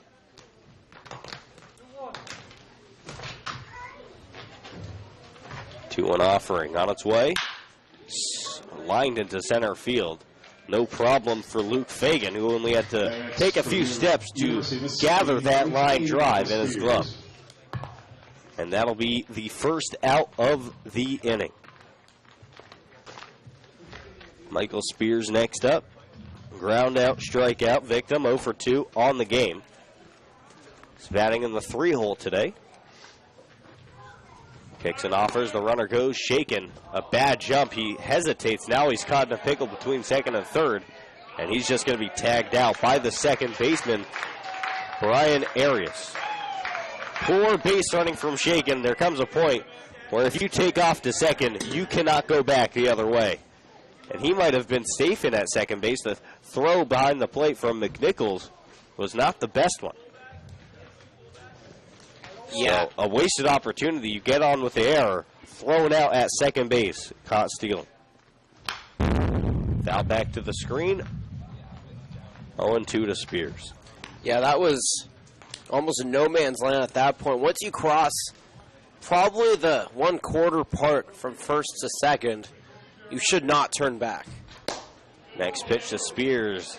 The catcher, McNichols, held it for a couple seconds, trying to convince the umpire, plead for that called third strike. He was not biting. 1-2, lifted out to right field, towards the line, and right now in foul territory, making the play, Ryan Rulli to end the inning. The Oaks get a runner on the error, can't do anything with it. No runs, no hits, an error, and nobody left on base. We're through 4.5 innings. 3-1 in favor of the Packers over the Oaks. You're watching Oaks Baseball on the Oaks Baseball Broadcasting Network. Should I stay or should I go?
Ryan Arias in to lead off the inning. He made a nifty play to end the top of the inning with a nice catch in right field in foul territory.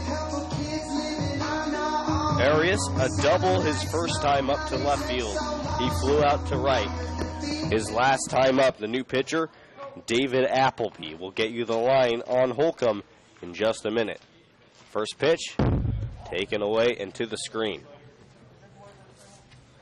Final line for Holcomb, 4 innings, 6 hits, 3 runs, all of them earned a walk, and 7 strikeouts. And a pretty good start from Holcomb, considering all the conditions that all players have had to deal with today. Definitely his best appearance of the season in terms of the ball command. He was hitting the strike zone, and when you hit the strike zone, you're going to give up hits. Those 6 hits, though, only resulting in 3 runs. The Oaks have to do a better job accounting for their own runs. 1-0 pitch from Appleby.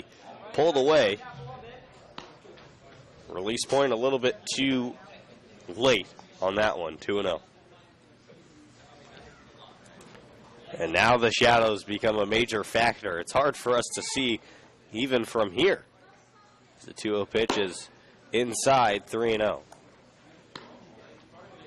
The sun is reflecting off the top of the Packers dugout, making for an awkward lighting for baseball, but a beautiful lighting for pictures. 3-0 pitch from Appleby. Down the middle, he was swinging. Long fly ball to left field, and it is gone. Wow, that left the yard really quickly for Arias. He's 2 for 3 now, and a bomb to left field. Wow. On a 3-0 count, Appleby just floated that one over the heart of the plate. And Arias said, I know what you're going to do. I'm just going to one-up you right there. You're going to throw a strike down the middle. I'm going to hit a strike down over the left field fence, and that's what he did. And it's hard to get used to that shallow left field. You know, you see a fly ball at Cal Lutheran, you automatically get ready to call a fly out. Here's the opposite. You see a fly ball to left field, better get excited. That's probably out of here. First pitch, swung on and foul tipped by Jake McNichols, the catcher. He's struck out twice, both of those looking. So that's an unfortunate way to come into a game for Appleby. Can't find the strike zone. Floats a strike over the middle. And the Packers didn't miss it. Next pitch, inside corner, 0-2. And all home runs count the same on the stat sheets. But it seems like he was gifted with that one. 0-2, bounced in the dirt away, 1-2. You know, I remember a game, Wilson Ramos. You know, he used to be a catcher for the Nationals. Now he's on the Tampa Bay Rays. He had 3 home runs. Maybe it was 2 home runs. Either way, it was a multi-home run game. All of those home runs were against position players relieving pitchers in a blowout. But at the end of the day, he still had 2 home runs. Who cares? 1-2 pitch, kicks and offers from Appleby. A slider in the dirt, swung on and missed by McNichols. He's tagged out for the swinging strikeout, his 3rd of the day, and the first for David Appleby out of the bullpen. And we have to wish his mother, Victoria Appleby, a happy belated birthday. It was yesterday. We weren't on the air yesterday, but Victoria, if you are watching, want to wish you a happy, healthy, belated birthday, and you have raised one heck of a kid in David Appleby. Appleby sets and offers to Dane Toffland. 1-0. Toffland, 0 for 1 with a walk. 1-0 pitch, high drive to left field at the wall. And will it go? No. Oh, it's off the glove of Cockrell. He can't make the play because of the sun. It was off of his glove. And going into second is Toffland with what should be an error by the left fielder, Cockrell. Loyola Marymount University. Yeah, they gave it to him. It's too hard out there to see. He's in the shadows with the sun beaming over his right shoulder. That ball gets lost. He was able to hit it, but man, that is such a hard play to make. He probably thought it was out off the bat. I thought it was out off the bat. Had the trajectory. They had the celebration from Toughlin. He stood there for a second and watched that thing go. Maybe used to that flying out, playing here so often. Wasn't meant to be. Either way, he's in scoring position, and Ryan Rulli, the new hitter, will try to drive him in. First pitch, at the knee, zone 1. Mishandled by Vitt, no matter. Umpire was right on it. Strike 1. Rulli, 2 groundouts on the day, both to the shortstop. He's 0 for 2, playing right field. He's had a good day. Out and right. 0-1 pitch. Fastball line to the center fielder. Lucas coming in, trying to make the play. Will he get there? He makes it on the slide and catch for the second out. No, they're saying he didn't catch it. And now they're saying Lucas did not catch it. The umpire signaled at second base that he was out. And now they're going to say he dropped the ball on a belated call.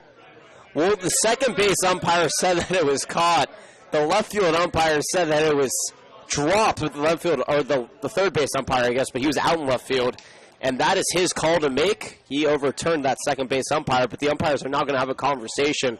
I do think Lucas actually did drop that ball because he came up and swept his hand to the side, almost a cradle, and I think it got out of his glove, and he knew it.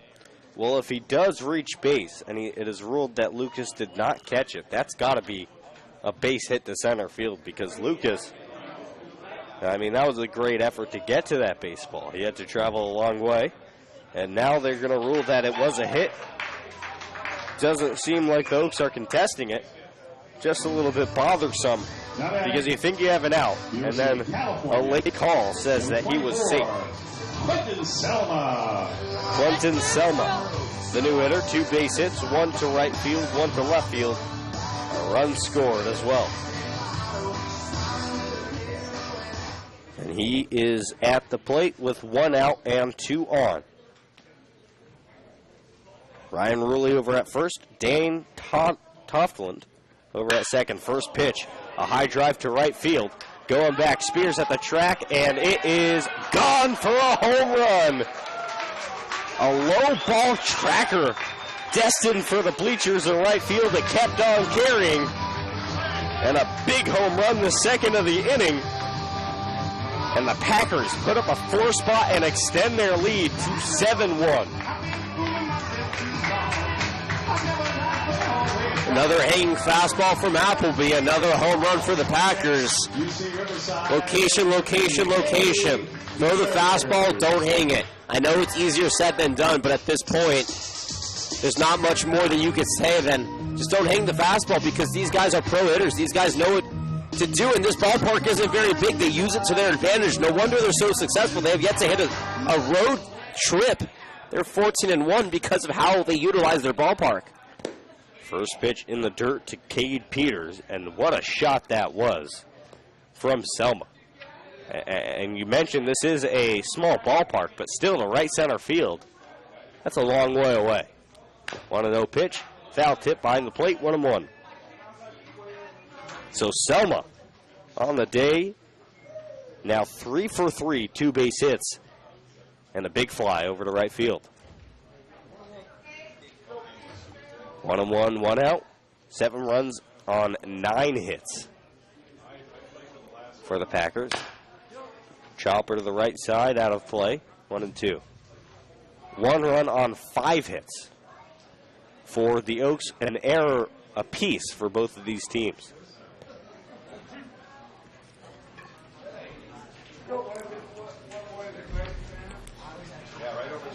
Two errors for the Oaks, actually. 1-2 pitch, well outside. Vic couldn't get a glove on it.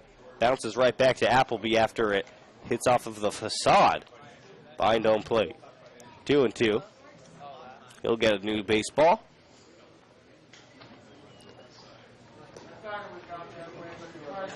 A lot of hard hit balls here today.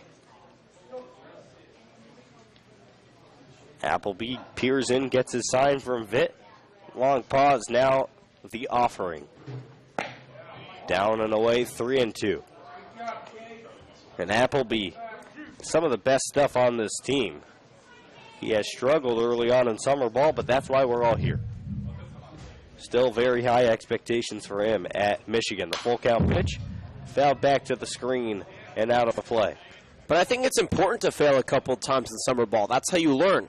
Head coach Felice is a big proprietor of this is a development league. Yes, winning means a lot, but at the end of the day, we want to make these batters, these pitchers, these fielders better. And the only way to do that is to learn what you need to work on and to develop those skills from there on. 3-2 pitch. Caught the corner, called strike 3. And Peters can't believe it, but he'll have to walk back to the dugout. Number 10, And Luke Fagan is the next up. He's also had a big day. 2 for 2. A 2 RBI base hit back in the second. And a base hit back in the fourth.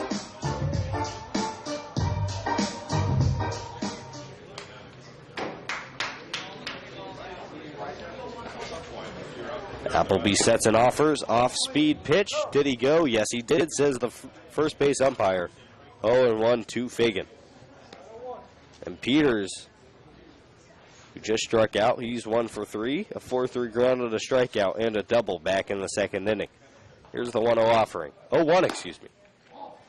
Inside, 2-0. 1-1. Yeah, the scoreboard had it wrong, but the umpire assures everybody it is 1-1. 7 runs, 9 hits. They have just been hitting the Oaks all day, the Packers have.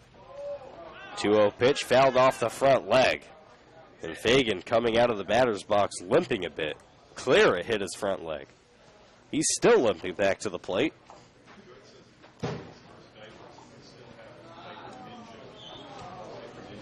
Scoreboard, 1-2. 1-2. 1-2 is the count.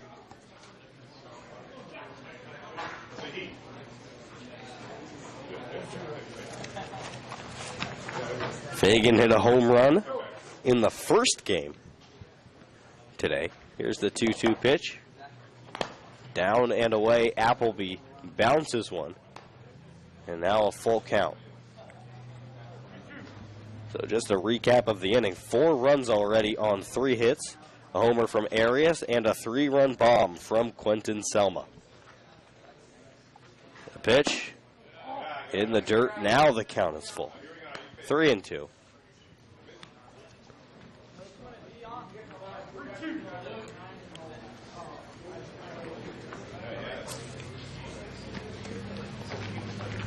Full count pitch. Down in the dirt away on the off-speed pitch. Fagan takes his pace. Connecticut, number 28, Cole Brodnitsky. Cole Brodnitsky. He's 0 for 2 with 2 strikeouts from UConn, as many of these players are. He pinch hit for Wendell Champion after the first inning.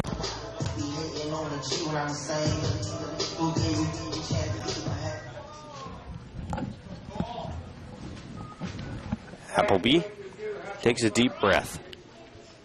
Pauses on the pitch. Slider got him out in front. Fly ball inside the infield. Bart West handles it to end the inning. Not before 4 runs on 3 hits, an error, and a runner left on base. It's all Prune Packers today. 7-1 over the Oaks in Game 2 of the doubleheader.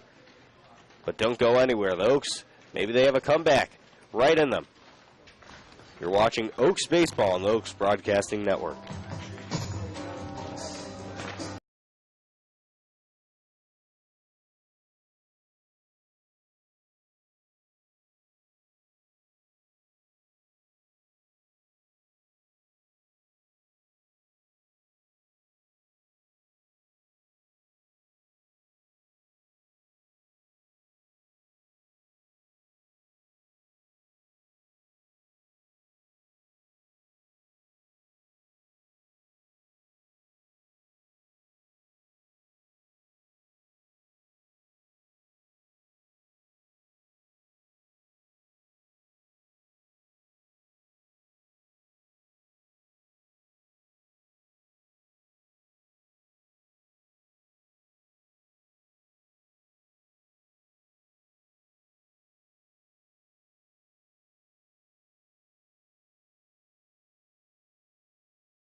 First pitch into Chase Cockrell. Big swing and a miss.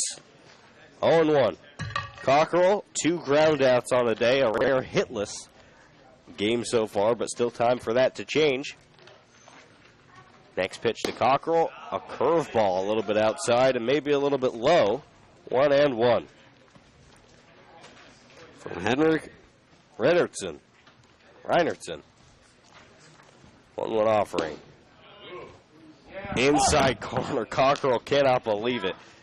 He's received the short end of the stick all game, or all day long, I should say, with calls from the home plate umpire. Struck out looking in the first inning last game, and he strikes out looking right there. On a 4-pitch, see you later for Chase Cockrell. He strikes out looking. And that's a tough day. I was about to say before that pitch, Cockrell disagreed with the strikeout he had in the 8th inning of last game, and I believe also in his first at-bat in the last game. First pitch, called a strike to Bart West. West has had a pretty good game so far. A base hit to right field on the looper, and then a base hit to the shortstop. In the dirt, 1-1.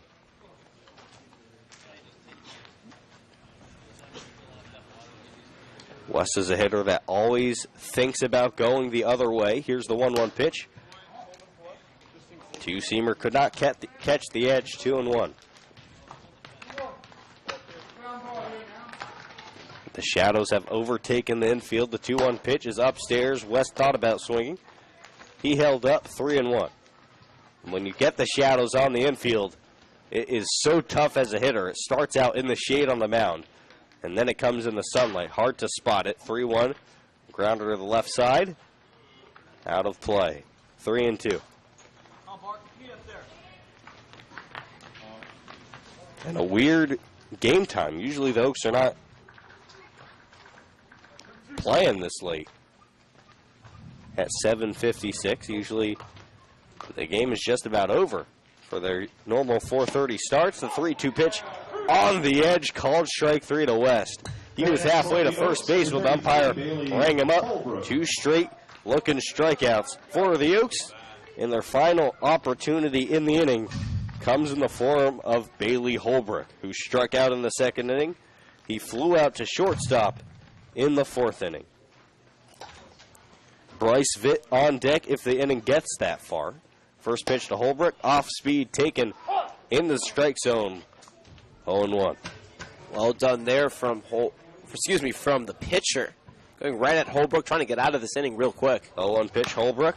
Curveball, a little bouncer in front of the mound, picked up and over to first. Reinertsen over to Toftland to end the inning. Nothing doing here in the top of the 6th inning for the Oaks. No runs, no hits, no errors, and nobody left on base. 7-1 Packers over the Oaks. Don't go anywhere. You're watching Oaks Baseball on the Oaks Broadcasting Network.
in for the bottom of the 6th inning, Sam Wozniak. It's been a rare easy out for the Oaks today. 0 for 3, 2 strikeouts swinging, and 1 strikeout looking. The first pitch from Appleby swung on and missed, 0-1. You know what's funny is that between him and the number 4 hitter, Jake McNichols, they have 6 strikeouts. Not something you typically see from the middle of your order. 0-1 pitch is an elevated heater. Above the chest, 1-1. 7-1 in favor of the Packers. 7 runs, 9 hits, an error for the Packers. A run on 5 hits and 2 errors for the Oaks. Down and away, 2-1. Appleby to Wozniak. Seems the most common universities represented for the Packers are the Yukon Huskies and the Golden Bears. Wozniak, a Golden Bear. Takes the 2-1 pitch. Down on the corner, 2-2. Which is funny because they're literally on polar opposites of the United States. It's nice to see some diversity on the squad from both coasts. 2-2. Swung on and missed. Appleby buries the off-speed pitch. It was a good one. Texas, San Antonio. And that is the 4th strikeout of the day for Sam Wozniak. Give him that sombrero. Brian Arias homered in his last at-bat an inning ago. A flyout in the 3rd and a double back in the 1st, combining for a 2 for 3 afternoon/evening. Kicks and offers Appleby in there at the knees. He seems to be warming up a little bit. 0-1. Which is ironic because of how warm it's been outside so far today. Yeah. Still got to warm up even in the extreme heat. 0-1 pitch. Down and away, 1-1. And maybe you got to warm up a little bit extra in the heat. Make sure everything's solid before you get out there on the mound. Not your normal conditions. 1-1 pitch from Appleby. In there, it hits. Arias on the back. He takes it like a champion, jogs over to first base. Number 17, Jake And he's on base McNichols. for Jake McNichols, the catcher. McNichols 0 for 3, as you mentioned, Jonathan. Two looking strikeouts and a swinging strikeout.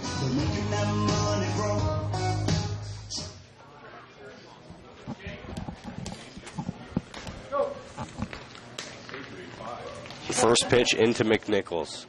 Kicks and offers. Swung on and missed, 0-1. McNichols struggling today in this game, but an average of .421 with 14 RBIs on the season. A rare bad day. We're the slugging catcher. 0-1 pitch. At the knees, called the strike, 0-2. And McNichols also a team-leading 5 home runs. He hit one earlier today in the first game, a home run, 2-run shot, and then went hitless ever since. Next pitch, down on the dirt, 1-2. He also added a walk in there, just to give him some credit. So 1-2 to McNichols, who's a walking homer whenever he steps into the batter's box. The 1-2 pitch. Runner begins to go, then stops. That is absolutely lasered to left field, home run distance, but foul. And people are speculating whether that was a fair ball or not. It's hard to see with the sun, but it was called a foul ball. We'll trust the judgment of the umpire. Next pitch, down and away, called a ball, 2-2. And the bug's starting to creep up. It's getting a little. When you get a bunch of hot, sweaty fans, hot, sweaty players, and the sun beginning to set, this is the perfect time for them to get their nightly dose of, you know what they eat. 2-2 pitch is swung on and missed. McNichols goes down for his 4th strikeout of the day. 2 outs in the inning, a runner on first. And add the bugs to a list of elements that the players, the broadcasters, the fans, and coaches, as well as the umpires, have to deal with here today. Everybody's in the same boat, though. They really are. It's almost the even playing field at this point. Except for the score, 7-1, of course. That gives the Packers the edge. Ball gets away from Vitt, and over to second goes Brian Arias. Dane Tofflin, the new hitter. No hits today, but he reached on an error. He reached second base on that error, and he also walked in the third. 1-0 pitch. Appleby trying to get out of this bottom of the inning. And the dirt gets away from Vitt again. They might call it a foul ball. I don't think so. And over to third base goes Arias. And Vitt having a difficult time in the shadows, keeping track of that baseball. So runner 90 feet away from scoring. Arias was hit by a pitch, advanced to second on the wild pitch, and now advances to third on the wild pitch. Appleby sets and offers the 2-0 pitch. In the dirt again, gets by Vitt. Runner begins to go, but Vitt recovers in time to keep Arias at third base.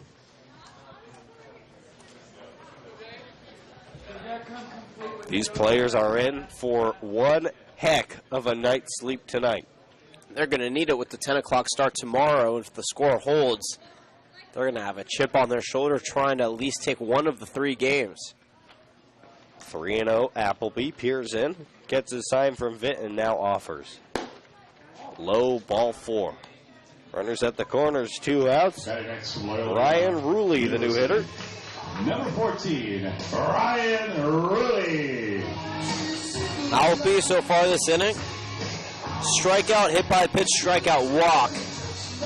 And if head coach Solis decides to stay with him here as he strides out to the mound, we'll see if the motif continues, which means that he's due for an out and trying to get out of this brutal bottom of the 6th inning. Vitt behind the plate at the meeting. Bart West checked in for a second now. Goes over to his middle infielders. Will Pickett and Sam Shea can have a meeting of their own. Brandon Lewis having a conversation with Arias at third base. And there is going to be a pitching change. That'll do it for Appleby. We'll get you his line and the new pitcher when we come back. Runners at the corners, 2 outs in the bottom of the 6th inning here on the Oaks Baseball Broadcasting Network.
Back in. We're in the bottom of the 6th inning. There are runners at the corners.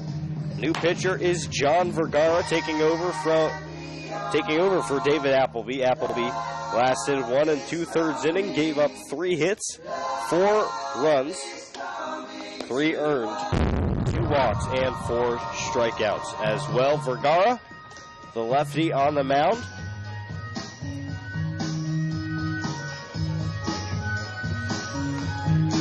For Vergara, get you his numbers in just a second. Vergara's gone 7 innings this year, pitched to a 7.71 ERA, also struck out 9 hitters.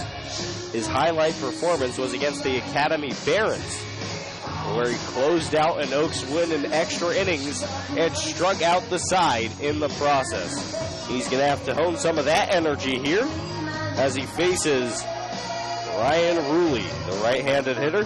He's having a good day, 1 for 3, a base hit to center field, and 2 ground outs.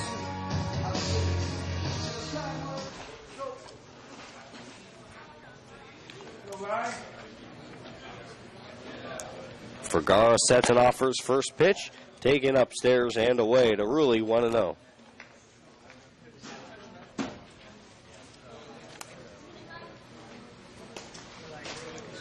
Vergara checks the runner at first base. Here's the 1-0 pitch. Kicks and fires. Swung on and missed on a sinking fastball. 1-1.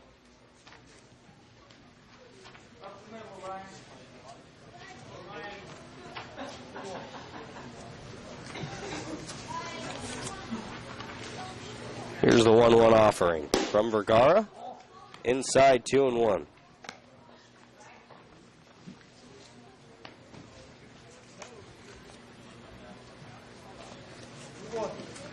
Vergara sports the number 32 on his back. Here's the 2-1 pitch. A check swing. Did he go? Yes, he did, says the first base umpire.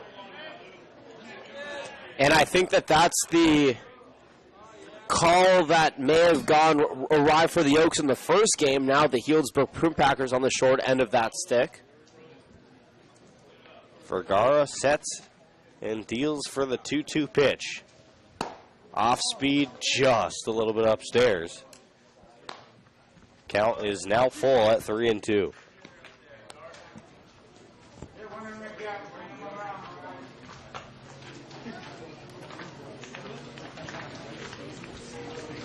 Three-two pitch. Here it is. Lifted back and foul out of play. 3-2 again. Vergara, who goes to Glendale City College. Ruley at the plate is really battling here, trying to add on another insurance run for this Packers team. Long pause the pitch. Down and in, taken for ball 4, which loads the bases 24, Quentin Selma for the Packers. Quentin Selma, who's having himself quite a day, stepping in. With the bases loaded, Selma had a big 3-run home run to right center field his last time up. A base hit to left field in the 4th and a base hit to right field in the 2nd. He also came around to score in that inning. 3 for 3 overall. The first pitch in the dirt, 1-0.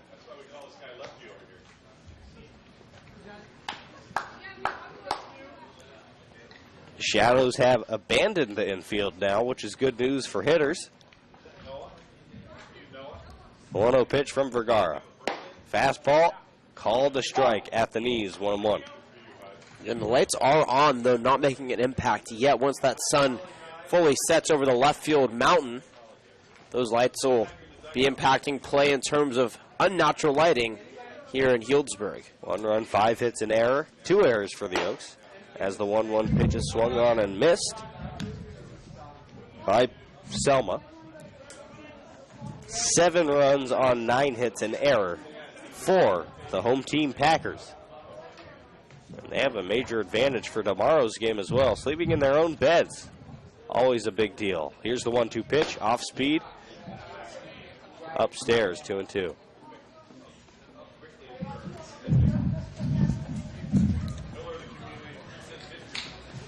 Count even at 2. 2 outs in the inning. Outfield playing no doubles defense, playing very deep. Pitch from Vergara. Did he swing? Not even a peel over to third. Selma began to go, but clearly held up his swing in time. Full count. And Vergara, who came into the game, has faced one hitter, and he walked him. Vergara sets. Gets his sign, and here's the big 3-2 pitch. The runner's on the move, but they get a swing and a miss. A strikeout for Vergara, He's the first Oaks pitcher today, at least in this game, to get Clinton Selma out. Not before. No runs on no hits, no errors, but 3 men left on base. 7-1 in favor of the Packers.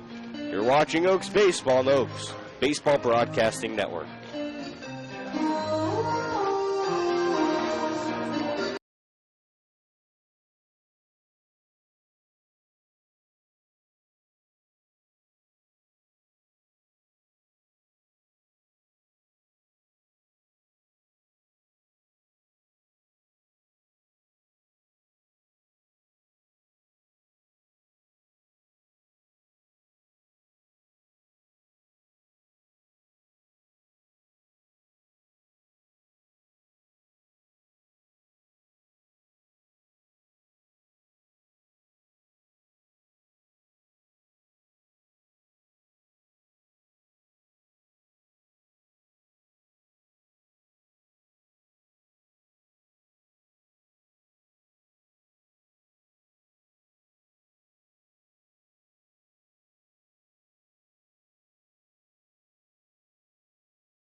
This is Jonathan Rifkin taking over play-by-play here in the 7th. We got a quick late back here in the top of the 7th. This is a new pitcher on the mound, and Bryce Vitt stepping in.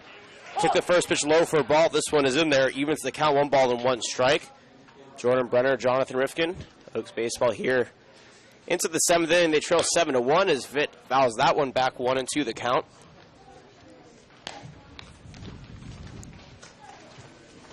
Armand Sabori, sporting number 9, is a new pitcher.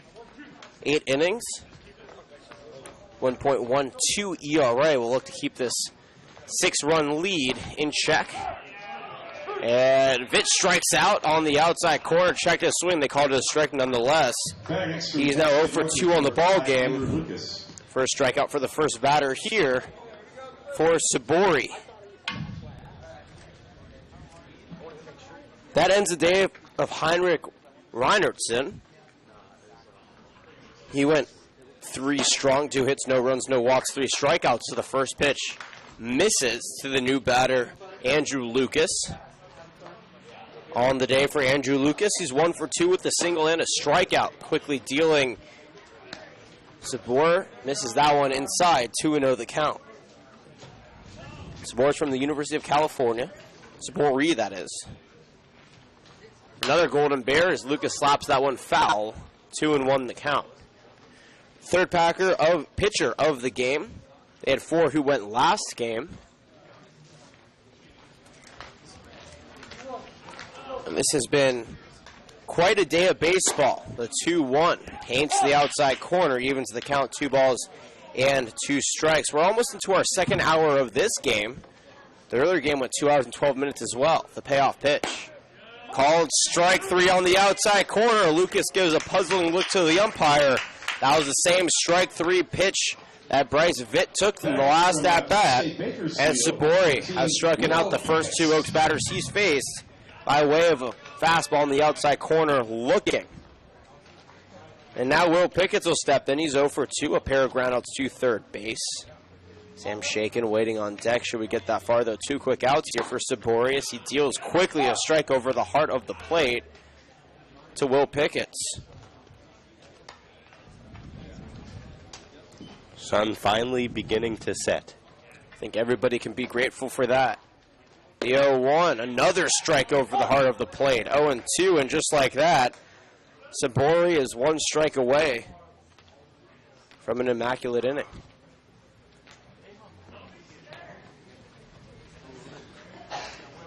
0-2 pitch. Everybody thought it was strike 3 in the infield, but the umpire said that one's the ball, it's fastball in the outside corner, 1-2 the count. It could still be a perfect inning if he strikes out Will Pickett's. Will's going to do everything in his power to not let that happen. The 1-2 swung and missed. 2 strikeouts looking, 1 swinging. The inning of perfection here for Sabori. No runs, no hits, no errors, nobody left on base. The quickest inning of baseball we've had all season long. And we're through the top of the 7th inning. It's time to stretch here in game number 2 of the ball game. The Oaks trail 7-1, 7th inning stretch, and then bottom of the 7th after this. This player had the most hits in the 19.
Back here, the Oaks trail 7-1.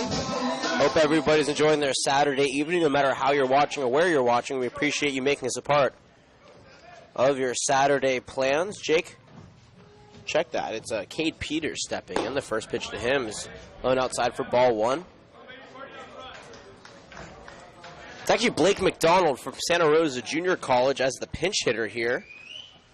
Cade Peters' day is done. 1 for 3, a single run scored, a strikeout, and a ground out. That pitch swung on a miss for strike 1, evens the count 1 ball and 1 strike. John Vergara back on the mound for his 2nd inning of work. The 3rd Oaks pitcher of the ball game. The Oaks also had 3 pitchers go in the first game. Vergara quickly offering the 1-1. Strike at the knees, 1-2 the count. On the season for McDonald, this is his first at bat. We'll try to make the most of it. A local kid from Santa Rosa, the 1-2, skied high into shallow left field. Cockrell making his way to it. Makes the catch for out number 1.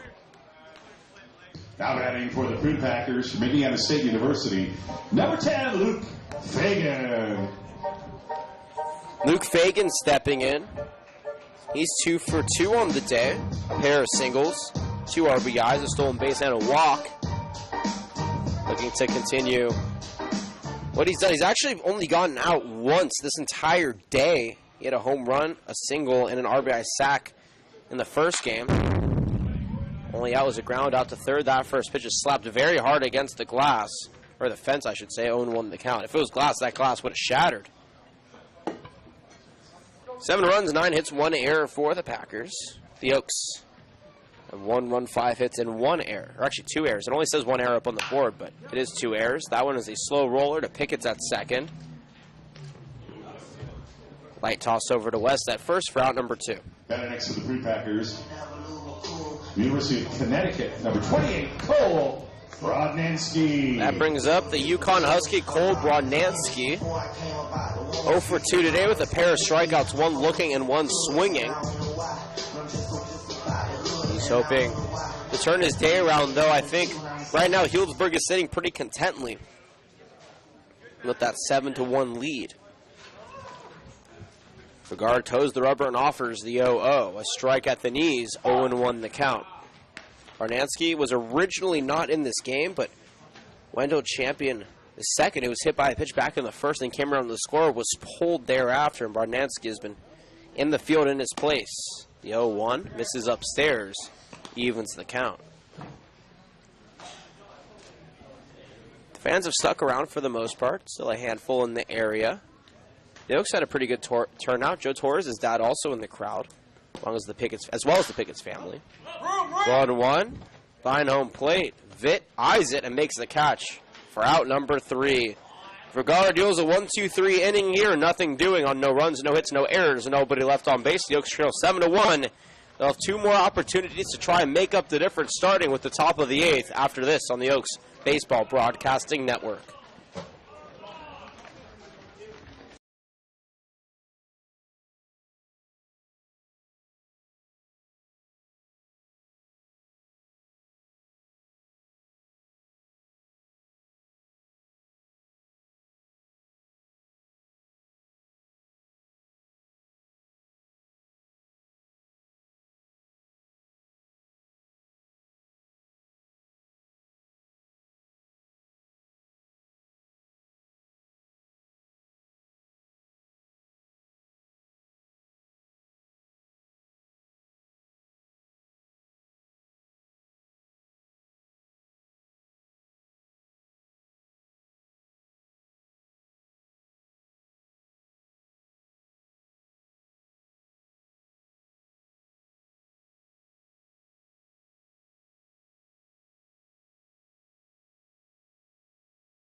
Sam Shakin will lead things off here. He has been incredible for the Oaks in a game where the Oaks have not been incredible, trailing 7-1. He has a triple, a double, and reached on an error back in the 5th. He'll try to get on for his 4th time in the ball game.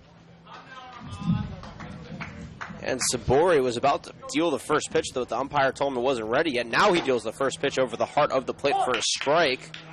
He got all 3 Oaks out by way of the strikeout back in the 7th inning. Look to recreate the magic here in the 8th. Toes the rubber, offers the 0-1. Swung back, foul tipped into the glove of McNichols. 0-2 the count. 7 runs, 9 hits, 1 error for the Packers. 1 run, 5 hits, 2 errors for the Oaks. Sabori in his second inning of work deals the 0-2. Sky to right center field. Fagan making his way to it and makes the catch without much drama for out number 1. The sun finally has said its farewell. It has set, and everybody can take a sigh of relief and breathe in a little bit of cooler air. Now in the mid-80s. A big difference, though, to how this game started. It was 105 for the first game and 98 for the second game.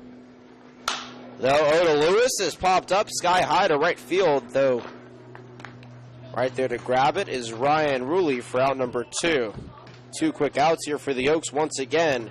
I think everybody's just trying to get out of here at this point. That's the sense I'm getting from how this ball game is going right now. Yeah, you might be right. Lewis did get a good pitch there. That's why he swung at it early in the count.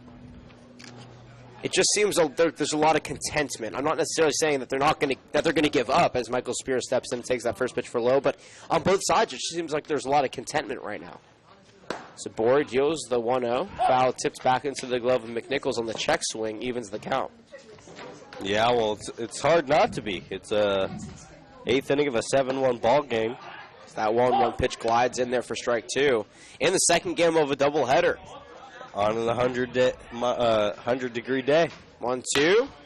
1 hopper, 2 hopper. Now over to short, cut off by Wisniewski, and he fires it over to first for out number 3. The Oaks go 3 up and 3 down in the top half of the 8th. The Packers have 2, 3, and 4 due up in the bottom half of the 8th. The Oaks trail 7-1 on the Oaks Baseball Broadcasting Network. We'll be right back.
Sam Wesniak will lead things off here in the bottom half of the 8th inning. Welcome back, everybody. The Oaks trail 7-1. Jerry Ramirez from Glendale City College will pitch here in the 8th and possibly the 9th as well, as the Oaks will try to stifle the offense and have one more opportunity to make up the 6-run deficit. They lost the earlier game 11-4 and now losing to 7-1. John Vergara's day is done. 1 1/3 inning. No hits, no runs, 1 walk, 1 strikeout. And for Jerry Ramirez, it's his 7th appearance. He has a 6.1 ERA in 10 2/3 innings pitched. 13 hits, 7 runs, all are earned, 6 strikeouts, 3 walks. Sam Wesniak, who's 0 for 4 with 4 strikeouts, swings and misses at that one for strike 1. Oh, yeah, these teams are swinging, Jonathan. And if he strikes out one more time, he will be handed the Platinum Sombrero, a feat only done by Andrew Lucas so far this season in the CCL. The 0-1 pitch is a nasty curveball in there, 0-2. And Wesniak is 1 strike away from sporting a beautiful Platinum Sombrero. Ramirez trying to give it to him, toes the rubber and offers, though, too. Upstairs, 1-2 the count.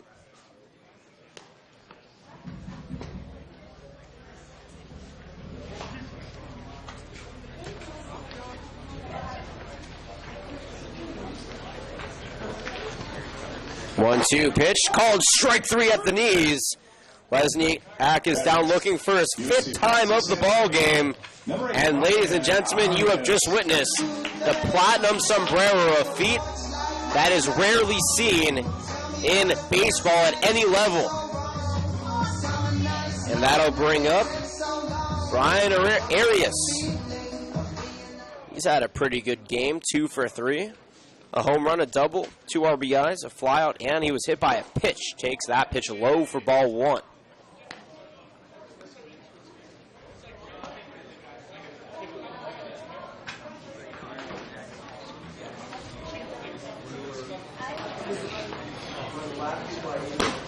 That pitch misses low and away. 2-0 the count here quickly to Arias. He has had a pretty good day. Homer in this game, 2 RBIs. 2 RBIs in the last game as well with a pair of singles. The 2-0 slapped over to short, shaken, can't backhand it, and that'll roll into left field for a single. Brian Arias knocks in a 1-out single. Ramirez gives up his first base runner of the ball game. And Jake McNichols, also trying to avoid the Platinum Sombrero, steps in. He's 0 for 4 with a quad of strikeouts in the number 4 spot. Already one Packer with the platinum sombrero. Ramirez will try to hand another one the same feet, though I don't think they'll care if they hold on to the 7-1 lead. First pitch, big swing, foul tipped into the glove of Vitt for strike one. And I think Ramirez would trade handing the golden sombrero if he could get a double play. Oh, absolutely. He's trying to get out of the inning. 0-1, though, misses upstairs. Ball one. Though it would give you a sense of pride to strike out the best hitter on the Healdsburg Prune Packers for his 5th time of the ball game. Ramirez offers the 1-1. A curveball at the knees. A beautiful pitch.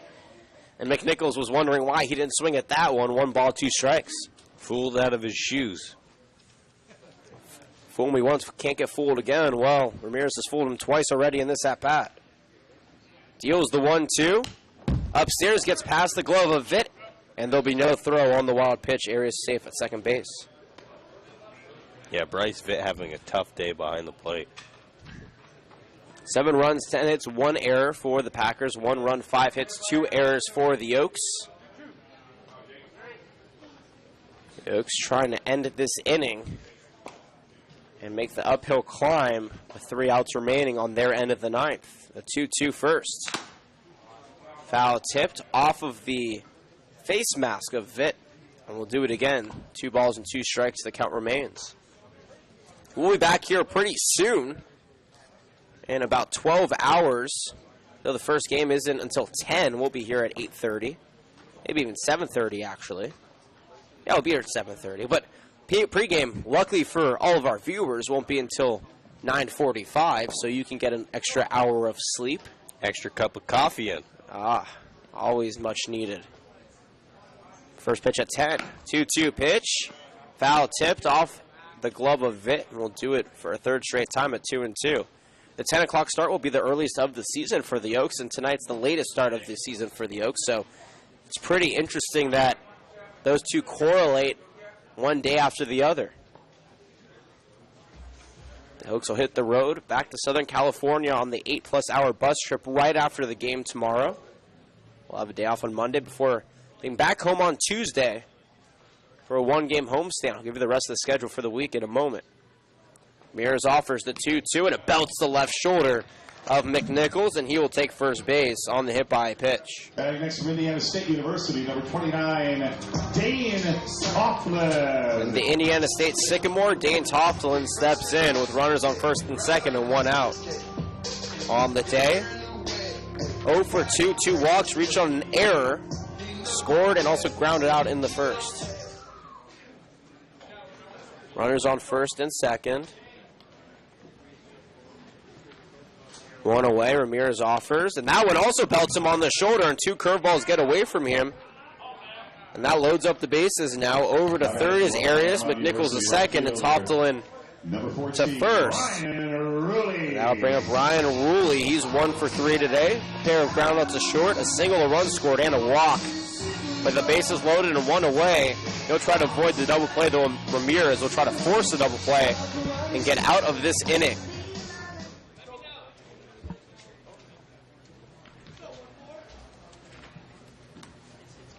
First pitch. Cracked right over the glove of Pickett's and into right field. 1 run comes around.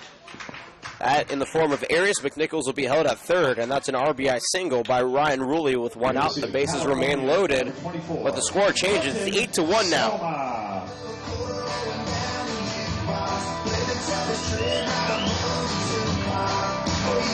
Taptil in the second, McNichols the third, Ruley to first, and Quentin Selma will step in here in a dangerous spot. He already has a 3-run homer today. He's 3 for 4, 2 singles, that home run, and a strikeout. Tried to recreate that home run back in the 5th inning here with the bases loaded. Skies the first pitch to left center field, but not very hard. And Cocker will make the catch, the tag, and the throw will not be in time. Out number 2 up on the board, but run number 9 now here for the Packers across his home plate. They take a 9-1 lead with 2 away. Now batting centers junior college number 7, Blake McDonald. That'll bring up Blake McDonald now from Santa Rosa Junior College. He's 0 for 1 today. Came in to pinch hit for Cade Peters back in the 7th and flew out to left. Runners on first and second. Score is 9-1. First pitch. In there for strike one. So as I mentioned, we'll be back on Monday against the Ventura County Bucks at 4:30. We'll hit the road on Wednesday as that pitch bounces in the dirt and evens the count 1-1 strike. All runners held, though, at first and second. We'll be back on Monday, but that game will be on Tuesday against the Ventura County Bucks. Wednesday, we'll hit the road up to San Luis Obispo to play the Blues in a one-game away stand. The Oaks then come back to play a two-game series against the Orange County Riptide, one at home and one on the way on Thursday and Friday before finishing the weekend against the Puff Caps at home. That ball bounces out in front of the plate, 2-1 the count. So a split week next week. 2 road, 3 home before the weekend. But then the Oaks open up a 4-game homestand from Sunday, July 1st, going on to Tuesday, July 2nd. Then they have a day off on the 4th of July as that one misses 3-1 the count. They have a game on the 5th at home and then their final home game on July 6th before hitting the road for a 2-game road trip.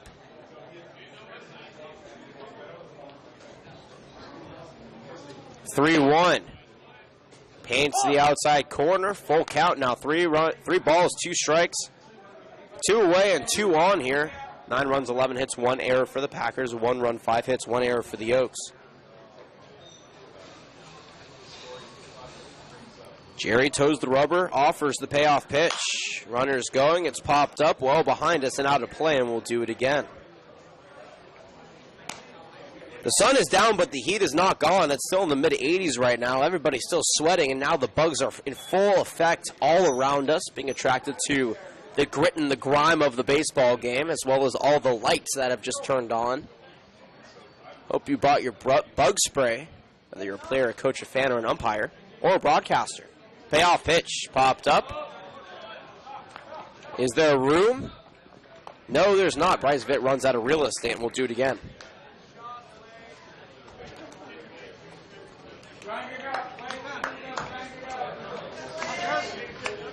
Three runs, 2 hits. I keep doing that. Excuse me. 3 balls, 2 strikes, 2 away. The Oaks put up 4 runs in the first game. Only 1 here. They struck first in the top of the first inning. The Packers responded with a run in the bottom of the first inning. And they tacked on 2 more in the second. 4 runs in the 5th and 2 here in the 8th.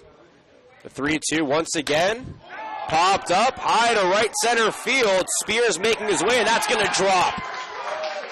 1 run comes in. Another run comes in. And Blake McDonald is standing on second base, knocking in 2 more runs. The score is 11-1 now in favor of the Prune Packers.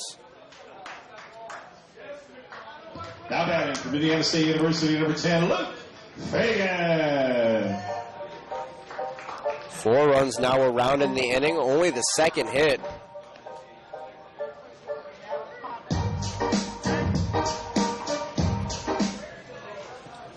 And it has been a rough outing for every Oaks pitcher so far, each of them giving up a couple of runs with the exception of John Vergara. The first pitch, slapped over to third, Lewis over to first.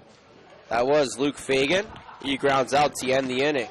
4 runs, 3 hits, no errors, 1 left on base. We're through 8 full, top of the 9th. The Oaks have 1 more opportunity to make up the 10-run deficit. We'll see what happens at the other side of this break. You're watching Oaks Baseball on the Oaks Baseball Broadcasting Network. Tomorrow morning.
It's a 10-run ball game.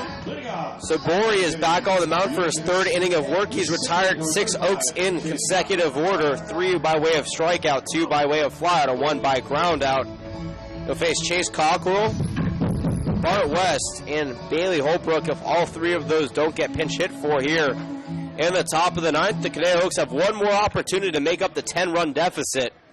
And with 3 outs and Sabori dealing, the chance is slim. The first pitch to Cockrell, though, misses outside for ball 1. He's having a really rare 0 for 3 day so far today. 2 groundouts and a strikeout for the SEC slugger. Sabori quickly deals that pitch upstairs, 2-0 the count. The lights fully illuminating our baseball field now. The sun is basically fully set. And the only lighting we have is by way of the floodlights overlay. 2-0 is skied high to right field. Running back on it is Ruley, and it's over the wall for a home run. Chase Cockrell hits a quiet one over the right field wall. No, it's a ground rule double. My mistake. It actually did bounce. It looked like a home run, and I think we all thought it was back here, but I did too, Jonathan. I guess there was a bounce. I couldn't see that ball bounce. But nonetheless, Cockrell standing on second base. Now he's running around like it's a home run. There is so much confusion right now. What's going on? Coach Gomes is coming out of the dugout to have a conversation. The first base umpire ruled it a ground rule double. The third base umpire said it went over the wall, and Cockrell just legged out a home run. So I guess we were right initially. It was a home run for Chase Cockrell. It's 11-2 now. I guess one of the weirdest sequences you will ever see. That was the quietest home run of my life. First home run of the season for Cockrell as Bar West steps in and takes a first pitch ball. 1-0 pitch. Foul tipped back into the glove of McNichols. Strike 1. Well, the first home run of the season for Chase Cockrell. Congratulations. That pitch misses low. 2-1 the count. And how about Sabori? He's ready, coming set. As soon as the ball gets back into his glove, he's not wasting any time. 2-1. Swung and missed. 2-2 the count. Heat. He is not playing around right now. 3-2, called. Strike 3 on the inside corner. Bar West goes down looking for his second time of the ball game. He's now 2 for 4. Sabori has 4 strikeouts. And the Oaks have 1 out up on the board now. Nevada, Las Vegas, number 7, Zach Kamenkow. And Zach Kamenkow will now step in from the UNLV in place of Bailey Holbrook, who went 0 for 3 with a pair of strikeouts and a groundout. Kamenkow, one of the 3 Oaks catchers, coming in the DH spot. Takes that first pitch for strike 1. Batting .231 on the season. 2 RBIs, 3 runs scored, 4 strikeouts and 1 walk. The 0-1 misses low and inside. 1 ball, 1 strike now to Kamenkow. 2 runs, 6 hits, 1 error for the Oaks. 1-1, slapped foul, 1-2 the count. 11 runs, 12 hits, 1 error for the Packers. They put up 15 hits in the first game and 12 here in the second game. What a day for them. 1-2. Misses low and away. Evens the count. 2 balls and 2 strikes. Sabori is hitting awfully close to the strike zone every single time. Toes the rubber, offers the 2-2. Beautiful breaking pitch, swung and missed. 2 consecutive strikeouts gives him 5 on the game. Kamenkow goes down swinging. And Bryce Vitt is the last remaining hope here for the Oaks with 2 away in a 9-run ball game in the top of the 9th inning. He's 0 for 2 today, a walk, a ground out, and a strikeout to his name. The first pitch from Sabori runs way outside for ball 1.